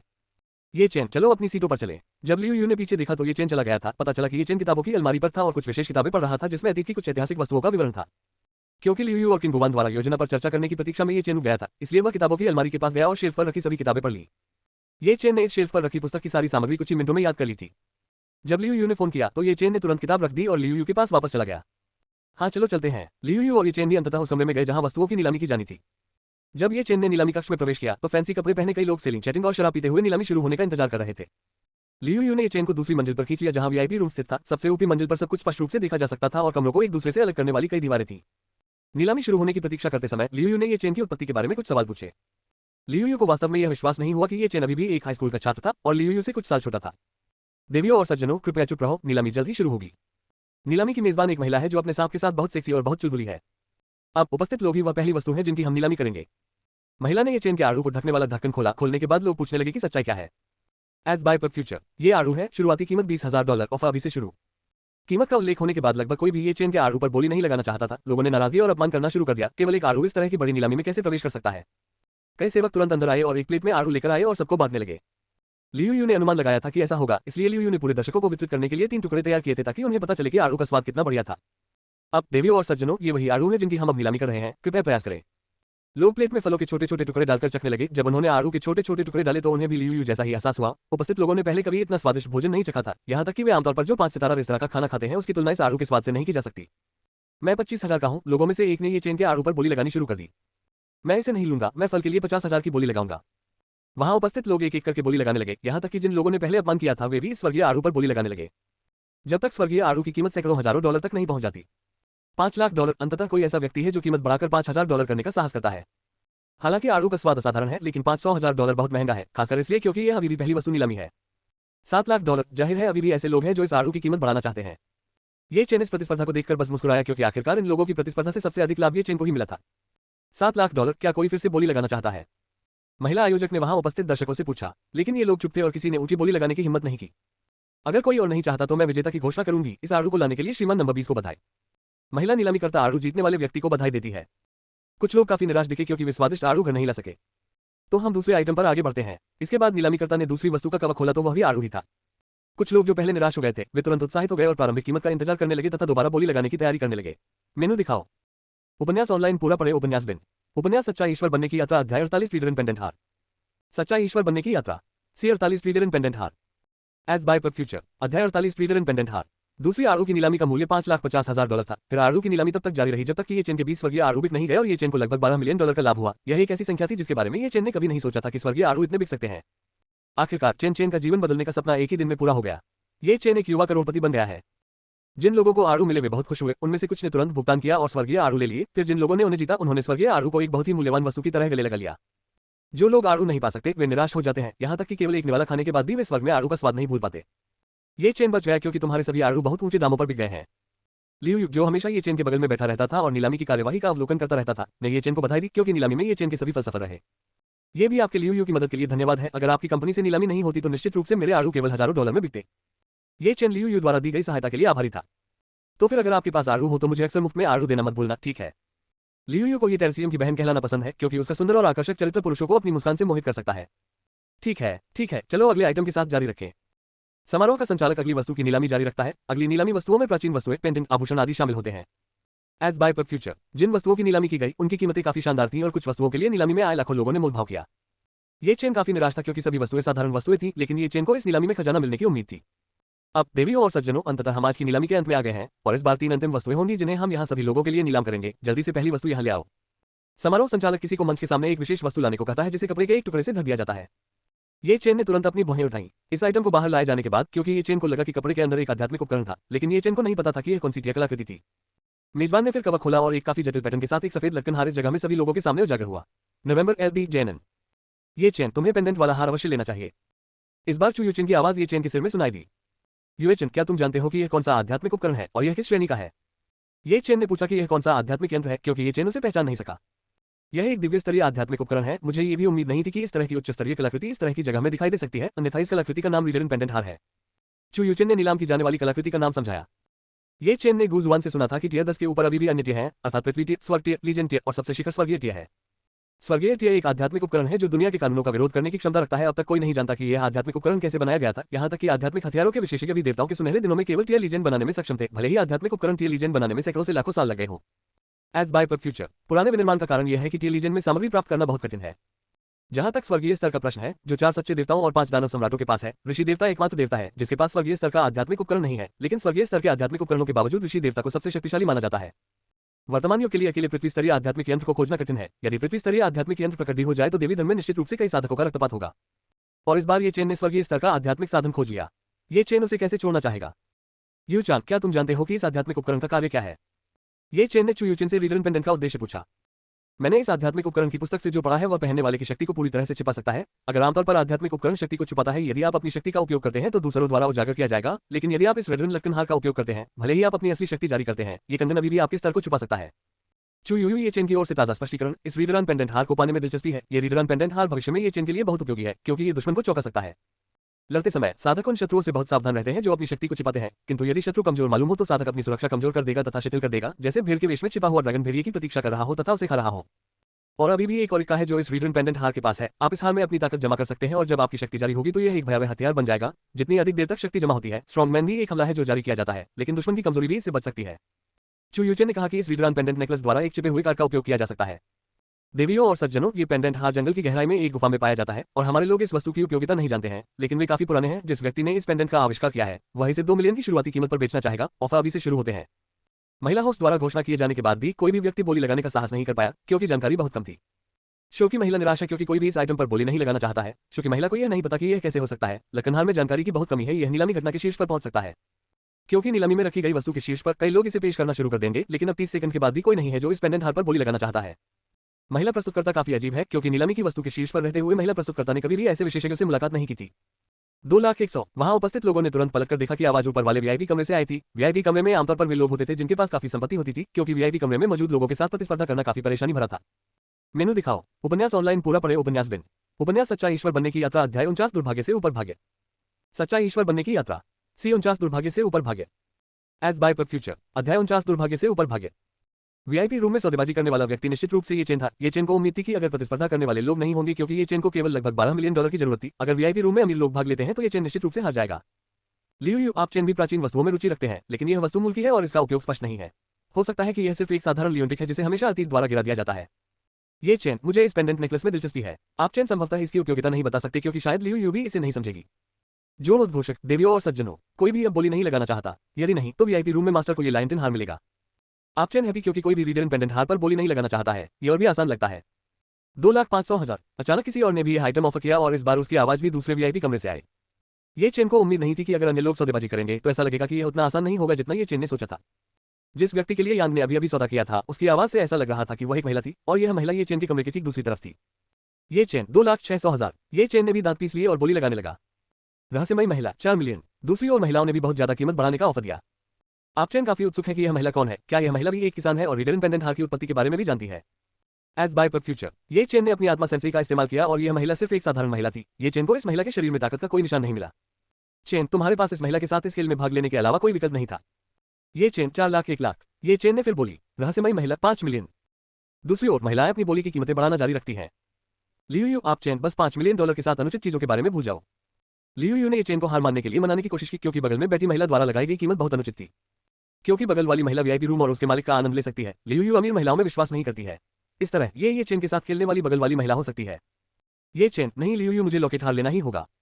ये चेन किसी मूल्यवान वस्तु को कैसे त्यागना चाहेगा? इस धरती पर ऐसे मूल्य को पैसे से नहीं मापा जा सकता। तुम चेन भविष्य में अधिक धन प्राप्त कर सकते हो, लेकिन भविष्य में ईश्वर को पाना कठिन होगा, इसलिए तुम चेन तब तक स्वीकार नहीं करोगे जब तक तुम्हारे पास इसे दोबारा अर्पित करने के लिए धन न हो। ये चेन 6 मिलियन। ये चेन ने इसे फिर उठाया। रहस्यमयी महिला मिलियन फ्रीडम। बगल में खड़ी महिला ने फिर से लापरवाही से कीमत बढ़ा दी। ये चेन 10 मिलियन। एज बाय पर फ्यूचर। ये चेन जोर से चिल्लाया, उसकी आवाज से नीलामी में उपस्थित लोग चौंक गए क्योंकि वह क्रोधित था कि ये चेन उसकी ताकत को हराना भूल गया था। लियू जो ये चेन के पास था वह भी ये चेन द्वारा जारी की गई आवाज से काफी हैरान था। उसके बाद उसके बगल वाली महिला अब बोली नहीं लगाएगी और चुप हो जाएगी। ये चेन इस महिला की आभा लेगी और जानना चाहेगी कि कौन था जो उद्घोषक। 1, 2, 3। इस आइटम की नीलामी जीतने के लिए वीआईपी कमरे में मौजूद मास्टर का स्वागत है। नीलामीकर्ता ने ये चेन को बधाई दी। बेचारे ये चेन को आज ही मिले $10 मिलियन गंवाने पड़े और उसे केवल 2 मिलियन ही मिले। जो उद्घोषक, ठीक है, चलो अगले आइटम पर चलते हैं। दूसरी वस्तु ईसा पूर्व शताब्दी की एक पेंटिंग है और इस पेंटिंग की शुरुआती कीमत भी $2 मिलियन है और इस पेंटिंग की प्रमाणिकता प्रमाणित हो चुकी है। जल्दी कई ऐतिहासिक कलाकृतियां एकत्र करने वालों ने इसे बेचना शुरू कर दिया। इस पेंटिंग की अंतिम कीमत $15 मिलियन थी, जो उन खरीदारों के लिए थी जिन्हें वीआईपी रूम की भी आवश्यकता थी। जो उद्घोषक, और अब हम अंतिम नीलामी पर आ गए हैं जो इस नीलामी को भी बंद कर देगी। वेटर तुरंत दस्तावेज के रूप में सामान मंच पर ले आते हैं। जो उद्घोषक, ये भूमि और भूमि पर विला का प्रमाण पत्र है और प्रारंभिक मूल्य $1 मिलियन है और वृद्धि $100,000 से कम नहीं हो सकती है। अब बोली शुरू करें। मंच पर महिला ने कीमत शुरू करने के बाद किसी ने उस प्रमाण पत्र पर बोली लगाना शुरू नहीं किया। ये चेन इस घटना से काफी उलझन में था। 1 मिलियन का एक विला बिल्कुल सस्ता था, लेकिन यहाँ के लोग तुरंत शुरू नहीं हुए थे कि वे मूर्ख थे या क्या।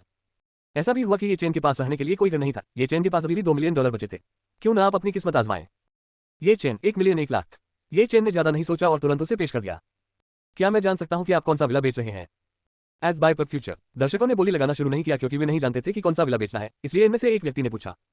यहाँ के लोग बेवकूफ नहीं हैं। हो सकता है कि एक विला की शुरुआती कीमत $1 मिलियन हो, यहाँ तक कि सबसे खराब कीमत भी शुरुआती 5-10 मिलियन होती है। 2 संभावित स्थान हैं जो बस्ती से बहुत दूर हैं या विला में कुछ अजीब बात है। जो उद्घोषक, ये गोल्डन ईगल जिला संख्या 22 में एक विला है।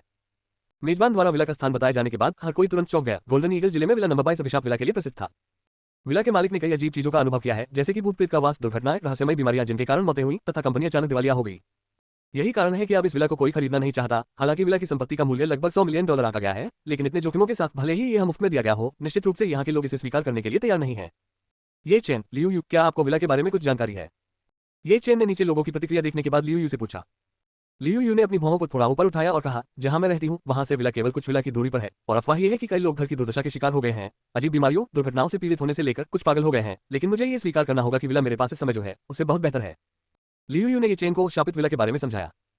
ये चेन, ओह, तो लोग सौदेबाजी नहीं करना चाहते क्योंकि इसका कारण ऐसा ही है। लियू द्वारा विला के शापित होने की बात कहने के बाद भी ये चेन को डर नहीं लगा। इससे ये चेन की जिज्ञासा और भी बढ़ गई कि आखिर विला ऐसा कैसे बन गया। लियू, ये चेन, मेरा सुझाव है कि आप विला पर बोली लगाने की प्रक्रिया तुरंत रद्द कर दें, मैं आपकी मदद करूंगी। लियू को डर था कि ये चेन का भी वही हश्र होगा जो विला के पिछले मालिक का हुआ था। ये चेन, मेरी चिंता करने के लिए धन्यवाद, लेकिन चिंता करने की कोई आवश्यकता नहीं है क्योंकि मैं इसे संभाल सकता हूं, ये चेन ने बड़े आत्मविश्वास के साथ कहा। लियू ने ये चेन के दृढ़ विश्वास को देखा और बस याद किया कि ये चेन भी काफी रहस्यमय व्यक्ति था। ये चेन अपनी दादी आन को भी ठीक कर सकता था, यहाँ तक कि आपके डॉक्टर ने भी उसकी दादी की हालत को लेकर हार मान ली थी। लियू, यदि आप में पर्याप्त आत्मविश्वास है तो मैं आपको फिर से मना नहीं करूंगी। शुरू से लेकर अंत तक किसी ने भी विला पर बोली लगाने की हिम्मत नहीं की, इसलिए विला अंततः आधिकारिक तौर पर ये चेन का हो गया। ये चेन इतने भाग्यशाली थे कि उन्हें $100 मिलियन का विला केवल $1 मिलियन की कीमत पर मिल गया। चून की नीलामी खत्म हो गई थी, लोग भी अपनी सीटों को छोड़ने लगे। कई लोगों ने चेन और लियू के कमरे देखे और शापित विला खरीदने के लिए खेद महसूस किया। ये चेन और लियू ने भी नीलामी में रखी गई वस्तुओं को लेने जाने का निर्णय लिया। मेनू दिखाओ। उपन्यास ऑनलाइन पूरा पढ़े। उपन्यास बिन। उपन्यास सच्चा ईश्वर बनने की यात्रा, अध्याय 50 राक्षस। सच्चा ईश्वर बनने की यात्रा, C50 दानव। एज बाय पर फ्यूचर। अध्याय 50 राक्षस। ये चेन और लियू नीलामी से सामान लेने के लिए पिकअप स्थान पर गए। जब वे पहुंचे तो वहां कुछ लोग भी थे जिन्होंने नीलामी में जीती गई वस्तुओं को खरीदा था। सबसे पहले ये चेन ने P7 को बेचने से प्राप्त आय ली। आमतौर पर कुल नीलामी के परिणाम में 7% की कटौती की जाती है और आयोजक लियू की कंपनी को दे दी जाती है। लेकिन क्योंकि लियू यू ये चेन के साथ थी, इसलिए नीलामी में ये चेन को मिले सारे पैसे में जरा भी कटौती नहीं की गई। यू चेन ने देखा कि उसके $12 मिलियन के कार्ड पर अब शुल्क लगाया गया था, लेकिन इसे अस्वीकार कर दिया गया था क्योंकि अभी भी रीडर पेंडेंट और विला के हार के भुगतान के लिए इसका उपयोग किया जाना था। ये चेन अकाउंट कार्ड पर सभी भुगतान करने के बाद केवल $9 लाख। आप चेन ने तुरंत रीडर पेंडेंट हार को छाप दिया और इसका उपयोग करने की कोशिश की। आप चेन केवल ये पूछ सकते हैं कि यह हार ठीक है और क्षतिग्रस्त नहीं है, अन्यथा ये चेन $10 मिलियन खरीदने के लिए बहुत भाग्यशाली होगा। इसका उपयोग करने के बाद आप इसकी शक्ति को बहुत स्वतंत्रता से सेट कर सकते हैं। आप साधना का आधार सेट कर सकते हैं जिसे अन्य लोग देख सकें। ये चेन ने अपनी ताकत को 30वें स्तर के मार्शल दायरे में छिपा लिया। अब उसका दुश्मन निश्चित रूप से उसे कमजोर समझेगा। तब ये चेन ने अपनी जमीन के साथ विला का स्वामित्व पत्र और विला के स्वामित्व की कुंजी देखी। ये चेन तुरंत देखना चाहता था कि उसने किस तरह का विला खरीदा है। ये चेन लियू यू मैं गोल्डन ईगल डिस्ट्रिक्ट में उस विला को देखने जाऊंगा जिसे मैंने खरीदा है। लियू यू अगर ऐसा है तो मैं आपको वहां ले जाऊं। लियू यू ने आपको ये चेन को विला में ले जाने की पेशकश की। ये चेन ठीक है, चलो साथ में विला देखते हैं। अचानक लियू यू का सेलफोन बज उठा। लियू यू ने कॉल उठाया और कॉल करने वाले व्यक्ति से कुछ शब्दों का आदान प्रदान किया। कई मिनटों के बाद लियू यू ने अंततः कॉल बंद कर दिया और कॉल आने के बाद लियू यू ने मुझे थोड़ी खुशी दी। NO12BIN.CO। ये चेन क्या हुआ? ये चेन ने बदलाव देखने के बाद पूछा। लगता है कि मेरी कंपनी में कोई समस्या है और मुझे अभी वहां वापस जाना होगा। कहते हैं कि मैं विला देखने के लिए आपके साथ नहीं जा सकती। लियू यू ने अफसोस के साथ ये चेन से कहा। ये चेन इससे कोई फर्क नहीं पड़ता कि मैं खुद वहां जा सकता हूं। मैं तुरंत पहले आपकी कंपनी में समस्या का समाधान करता हूं। उसके बाद ये चेन और लियू यू ने एक दूसरे से संपर्क करना आसान बनाने के लिए टेलीफोन संपर्कों का आदान प्रदान किया। लियू यू के जाने के बाद ये चेन ने ये देखने का फैसला किया कि क्या विला रहने लायक है और समय बचाने के लिए ये चेन गोल्डन ईगल जिले के लिए उड़ गया। एज बाय पर फ्यूचर गोल्डन ईगल जिला लग्जरी विला से भरा हुआ है। ये वास्तव में शहर के सबसे अमीर लोगों का स्थान होने के लिए उपयुक्त है। ये चेन उस विला की तलाश कर रहा था जिसे उसने अभी खरीदा था। आखिरकार उसे वही विला मिल गया जिसकी तस्वीर विला स्वामित्व अनुबंध के साथ दी गई थी। आपने चेन को देखा कि विला में 4 मंजिलों के साथ 200x200 मीटर शामिल है और हालत अभी भी काफी अच्छी है क्योंकि इस विला के आसपास कई झूठे लोग हैं। विवरण में यह भी उल्लेख किया गया है कि क्या इस विला में अभी भी 3 भूमिगत मंजिलें हैं। इस विला से संबंधित लंबे समय तक कब्जा नहीं किया जाता है। इस आकार का एक विला सामान्य रूप से महंगा हो सकता है, यहां तक कि लाखों डॉलर से भी अधिक हो सकता है। चेन आप बहुत भाग्यशाली है कि आपको ये बहुत सस्ते दाम पर मिला। ये चेन नीचे उतरा और विला के प्रवेश द्वार की ओर चला। जब ये चेन सामने के प्रवेश द्वार पर पहुंचा तो ये चेन को इस विला के अंदर से बुरी ऊर्जा प्राप्त हुई। ऐसा लगता है जैसे ये चेन का अनुमान सच था कि इस विला के अंदर एक बुरी आत्मा होनी चाहिए। ये चेन ने दरवाजा खोला और विला में चला गया। विला के अंदर की स्थिति बहुत धूल भरी थी क्योंकि लंबे समय से वहां नहीं रहा था। ये चेन इस विला के अंदर देखने के लिए चला गया। जब ये चेन दूसरी मंजिल पर जाने के लिए सीढ़ियां चढ़ना चाहता था तो ये चेन ने एक अजीब काली गांठ देखी जिसकी आंखें लाल और मुंह तीखा था। हाँ, एक और अजीब आदमी है जो यहाँ आने की हिम्मत करता है। बस मुझे देखो, निश्चित रूप से आपको अविश्वसनीय निराशा महसूस होगी। बुरी आत्माएं बहुत खुश होकर हंसती हैं। ये चेन ने सुना कि दुष्ट आत्मा ने अभी क्या कहा था। ये चेन ने उस दुष्ट आत्मा को शत्रुतापूर्ण नजर से देखा। जिन लोगों ने इस विला को खरीदा था उन सभी को बुरी किस्मत का सामना करना पड़ा। इसका कारण ये बुरी आत्मा थी। हालांकि ये चेन पहले कभी किसी बुरी आत्मा से नहीं मिला था, लेकिन वो जुआन ने कभी भी ये चेन को बुरी आत्मा के बारे में विस्तार से नहीं बताया। जिस दुष्ट आत्मा ने ये चेन की नजर को महसूस किया उसने तुरंत हंसना और ये चेन को देखना बंद कर दिया। अपने सामने खड़े मानव को शत्रुतापूर्ण दृष्टि से देखते हुए दुष्ट आत्मा ने यह मान लिया कि ये चेन एक सामान्य मानव है और उसे देख पाना असंभव है। फिर दुष्ट आत्मा बाईं और दाईं ओर चली गई। ये चेन की नजरें जिधर भी दुष्ट आत्मा की दिशा में थी उधर ही चली गई। क्या तुम मुझे देख सकते हो? दुष्ट आत्मा ने ये चेन से पूछा। ये चेन बेशक मैं आपको देख सकता हूं और जो आपने अभी कहा वह भी मैं बहुत स्पष्ट रूप से सुन सकता हूं। बुरी आत्माएं आम लोगों पर विश्वास नहीं करती। यह अपना रूप देख सकता है। सुंदर मानव आपको आकर्षित करता है। आप पहले व्यक्ति हैं जो मेरे ठिकाने को देख सकते हैं। बुरी आत्मा ने ये चेन की प्रशंसा की। कोई खुशामद नहीं, मैं जल्द ही तुम्हें नष्ट कर दूंगा। ये चेन ने इस दुष्ट आत्मा को नष्ट करने के लिए एक विश्वास जारी किया। दुष्ट आत्माएं मनुष्य बहुत अहंकारी होते हैं। देखते हैं तुम्हारे अहंकार में कितनी ताकत है। दुष्ट आत्माओं ने उसके शरीर के भीतर से अंधकार की जंजीरें खींच ली। ये चेन उस जंजीर से सावधान रहना, वह जंजीर तुम्हारी आत्मा को चोट पहुंचा सकती है। चुयुचान ने ये चेन को जंजीर के खुल जाने के खतरे से आगाह किया। एज बाय पर फ्यूचर ठीक है, मैं समझ गया। ये चेन ने अपना ताबीज बुरी आत्मा की ओर फेंका। जिमा फट गया और एक रोशनी निकली। ये रोशनी निश्चित रूप से इस बुरी आत्मा को नष्ट कर सकती थी। प्रकाश के गायब हो जाने के बाद पता चला कि दुष्ट आत्मा अभी भी उस स्थान पर मुस्कुराती हुई रह रही थी। बुरी आत्माएं, हाँ, बेवकूफ आदमी ने मुझे नष्ट करने के लिए ऐसे निम्न श्रेणी के ताबीज का उपयोग करने की कोशिश की। क्या आपको लगता है कि मैं तेरी श्रेणी की बुरी आत्मा हूं? एक दुष्ट आत्मा ने अपने मुंह से निकली तीखे शब्दों से ये चेन का अपमान किया। ये चेन के शरीर से और ये चेन के चारों ओर आग निकली। ये देखते हुए कि ये चेन ने जो ताबीज बनाया था वह इस बुरी आत्मा के खिलाफ काम नहीं कर रहा था। ये पता लगाया जा सकता था कि इस बुरी आत्मा की शक्ति काफी अधिक होगी। 1,00,000 अग्नि तलवारें। ये चेन के चारों ओर की आग ने एक तलवार बनाई जो ये चेन के पीछे उड़ रही थी। भले ही उसका नाम 1,00,000 अग्नि तलवारें था, ये चेन केवल 5 मौजूदा स्तरों में से पहला प्रदर्शित कर सकता था। यह अग्नि विरासत तकनीक है जो ऋषि भगवान ने ये चेन की स्मृति में छोड़ी थी। ये चेन ने अपनी बुद्धि का प्रयोग करके बुरी आत्मा की ओर तलवार चलाई। बुरी आत्माएं स्थिर नहीं रहती, उनके शरीर की जंजीरें भी हिलने लगती हैं। आत्मा चूसने वालों की जंजीर। धमाका धमाका। ये चेन की अग्नि तलवार और बुरी आत्माओं की श्रृंखला के बीच टकराव की आवाज। ये चेन को इस बात का कोई अंदाजा नहीं था कि इस बुरी आत्मा के पास इतनी ताकत थी कि वह भी काफी मजबूत थी। हालांकि ये चेन ने फिर भी अपनी ताकत को रोक रखा था ताकि इस विला को नष्ट न किया जा सके, लेकिन ये चेन द्वारा किया गया हमला ताहम आकाश क्षेत्र को खतरे में डालने के लिए काफी मजबूत था। ये दुष्ट आत्मा ये चेन के हमले को काफी आसानी से टाल सकती है। ऐसा लगता है कि ये चेन अब गंभीर हो गया होगा। जाओ। ये चेन ने अपनी सभी तलवारें आत्मा की ओर जुटाई और बुरी आत्मा के चारों ओर घुमाया जैसे कि वह एक तलवार बना रहा हो। बुरी आत्मा ने तलवार की जेल से भागने की कोशिश की, लेकिन दुर्भाग्य से केवल ज्वाला तलवार को ठीक किया। नरक कारागार में घूमती तलवारें आग की लपटें छोड़ती हैं और उनमें मौजूद बुरी आत्माओं को जला देती हैं। अलग-अलग बुरी आत्माओं की हताश चीखें पूरे कमरे में गूंज रही थी। जब कोई और चीख पुकार नहीं हुई तो चेन ने नरक कारागार तकनीक बंद कर दी और देखा कि बुरी आत्मा गायब हो गई है। इस विला के बारे में मामला आखिरकार हल हो सकता है। ये चेन ने मुड़कर इस विला के कमरे देखने चाहे, लेकिन अचानक ये चेन को लगा कि कुछ खतरनाक चीज उसकी ओर आ रही है। धम्मा। ये चेन ने अचानक अपनी दोनों कलाइयों को पकड़कर रोया और कुछ मीटर पीछे हट गया। यद्यपि ये चेन का हाथ गले नहीं लगाया गया था, फिर भी ये चेन को दर्द महसूस हुआ। ये चेन ने देखा कि बुरी आत्मा अभी भी जीवित थी। एज बाय पर फ्यूचर। हाँ, क्यों बच्चे, तुम मुझे अभी भी जीवित देखकर हैरान हो? तुम्हें लगता है कि मुझे हराना आसान है? एक बुरी आत्मा जो सदियों से जीवित है। बुरी आत्मा ने ये चेन को कमानते हुए हंसा। ये चेन को पूरा यकीन था कि उसने पहले ही इस बुरी आत्मा को खत्म कर दिया था, लेकिन ये बुरी आत्मा फिर से जीवित क्यों थी? चुयू चेन। ये दुष्ट आत्मा एक आध्यात्मिक वस्तु के साथ संबंध खोलती है। यदि आप इसे नष्ट करना चाहते हैं तो आपको इसे इस घर के आसपास ढूंढना चाहिए, फिर इसे नष्ट कर दें। चुयू चान ने ये चेन में बुरी आत्मा को हराने के निर्देश दिए। ये चेन से चुयू चेन का स्पष्टीकरण सुनने के बाद उसने तुरंत अपने आत्मा सेंसेई का उपयोग करके सभी हाउस ऑफिसरों को उस आध्यात्मिक वस्तु को खोजने के लिए भेजा जिसका मतलब चुयू चान था। ये ठीक उसके बाद की बात है जब ये चेन की तलाश की और उसे एक तलवार मिली जो नकारात्मक आध्यात्मिक शक्ति उत्सर्जित कर रही थी, जो दूसरी मंजिल पर थी। ये चेन ने बिना समय बर्बाद किए ये चेन तुरंत बुरी आत्मा को पार कर दूसरी मंजिल पर चला गया। अब तुम मुझसे दूर भागना चाहते हो, इसके बारे में सपने मत देखो। बुरी आत्मा ने तुरंत ये चेन के साथ उसका पीछा किया। दूसरी मंजिल पर चढ़ने के बाद ये चेन ने दीवार पर एक विचित्र तलवार देखी। ये चेन ने तुरंत तलवार ले ली। बुरी आत्मा अंततः ये चेन को पकड़ने में सफल रही। ये चेन, क्या इस दुनिया से गायब होने से पहले तुम्हारे पास कोई अंतिम शब्द है? ये चेन ने तलवार को दोनों हाथों से पकड़ लिया और उसे तोड़ने के लिए तैयार हो गया। दुष्ट आत्मा ने देखा कि ये चेन के जीवन का स्रोत ये चेन द्वारा भयभीत था। दुष्ट आत्माएं, बेटा ऐसा मत करो, हम शांति बना ले। अगर तुम तलवार नीचे रख दोगे तो मैं तुम्हें जो चाहोगे दूंगी। दुष्ट आत्मा ने ये चेन के साथ सौदेबाजी करने की कोशिश की। ये चेन, तो आप मुझे क्या दे सकते हैं? दुष्ट आत्माएं, मैं तुम्हें शक्ति, धन और स्त्री दे सकती हूँ, तुम इससे कैसे आकर्षित होते हो? बुरी आत्माएं ये चेन को ऑफर देती हैं। बुरी आत्माएं बहुत चालाक होती हैं, वह इस तरह के ऑफर देती हैं, इसलिए ये चेन, वह तलवार जो उसके जीवन का स्रोत है, उसे दे देता है। उसके बाद अगर किसी दुष्ट आत्मा को मौका मिलता तो वह ये चेन को पीछे से छेद देती। यह एक बहुत ही बढ़िया योजना थी जो किसी दुष्ट आत्मा के दिमाग में ही आ सकती थी। ये चेन, सच में। दुष्ट आत्माएं, हाँ मैं वादा करता हूँ। क्षमा करें, लेकिन मैं आप जैसी बुरी आत्मा पर विश्वास नहीं करूंगा। क्रैक। ये चेन ने अपने हाथ से दोनों तलवारें तोड़ दी। नहीं, जैसे ही ये चेन ने तलवार तोड़ी, दुष्ट आत्मा तुरंत चिल्लाए। आग। दुष्ट आत्मा का शरीर एक श्रेष्ठ रंग से चमकता है और उसका शरीर धीरे धीरे परतों में बदल जाता है और पतली हवा में गायब हो जाता है। अंततः बुरी आत्मा अब पूरी तरह से नष्ट हो गई है और इस विला की आभा जो पहले नकारात्मक थी, अब गायब हो गई है। अब ये को बस विला को साफ करना था और विला को सुरक्षित बनाने के लिए कुछ व्यवस्थाएं स्थापित करनी थी।